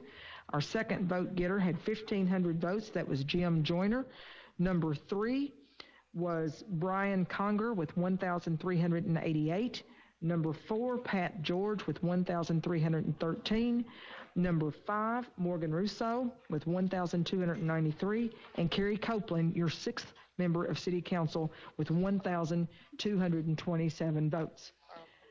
Our constitutional amendment, that was interesting by precinct, and wow, is it close and super close. 50.89% say yes, 49.11% say no. It'll be interesting to see what the entire state has to say about Marcy's Law, which, by the way, was a bill introduced and supported by Senator Westerfield, who lives in Christian County. So it will be interesting to see what the results statewide are on that. Those are your results from Caldwell County. For Audrey Lamb and for John, I'm Beth Mann reporting for WPKY 103.3 and WPKYonline.com. Good night. Thank you, guys. Great job, Beth and Audrey and John. And wow, when you get the official numbers, some things changing there. Bridgie, you've got the old school. Is that a Texas Instruments you're working over there? Yes, the Texas Instruments. Oh, that never let me down in school either. Yeah, I'm glad to see you're going old school tonight. And my fingers. Yeah, well, I had the feeling that on the constitutional amendment, Caldwell County, but apparently it was just about dead even. But the yes votes coming out ahead in Caldwell County on the Marcy's Law, and again, you just heard they gave you the top six there for City Council. So. Always never dull when it's political night and the votes are coming in, because you just never can tell. Exactly, and looking at it, it appears that the four incumbents will be coming back on the City Council to go along with our new mayor that we have, Dakota Young, Sheila Gates, Jim Joyner, Pat George, and also Brian Conger, and they're going to be joined by Morgan Russo and Carl Copeland. So, again, congratulations to all of them on the fine job that they have done. I would echo the same thing you said, everybody at the courthouse with it, to Beth, John, and Audrey on it. And I'm assuming, I know you're over there busily doing a bunch trying to get some things ready. Probably we'll have all this coverage for tomorrow on. Oh, yeah, we'll have stories, complete stories tomorrow morning. Misty, the morning, the 6:30 news. And again, at 7:30, we'll have a complete recap. And we'll do our best, too, to get some of this information at WPKYonline.com. And if you did want to go back and see a good-looking man, Bridgie Miller was on YouTube, on the YouTube channel, and you could see him, a genius at work behind the microphone. I could not, and I mean this sincerely, I will buy you another Ale-81. I think you've earned it. His pay tonight was an Ale-81 soda. I think you've earned another. Couldn't have done it without you, and I appreciate your insight. Well, again, thank you for allowing me, to be able to work with you on it. Bill, you're a true professional with it. I've known you for several years, and you do an excellent job. Our contact with each other has usually been with ball games. Yeah, it's been at football games, yeah. But it's looking at now, we've had a lot of fun here. I've got to disagree with the genius at work and definitely with the good-looking man part on it. So we'll I got a face for radio, so there you go. We will let that all.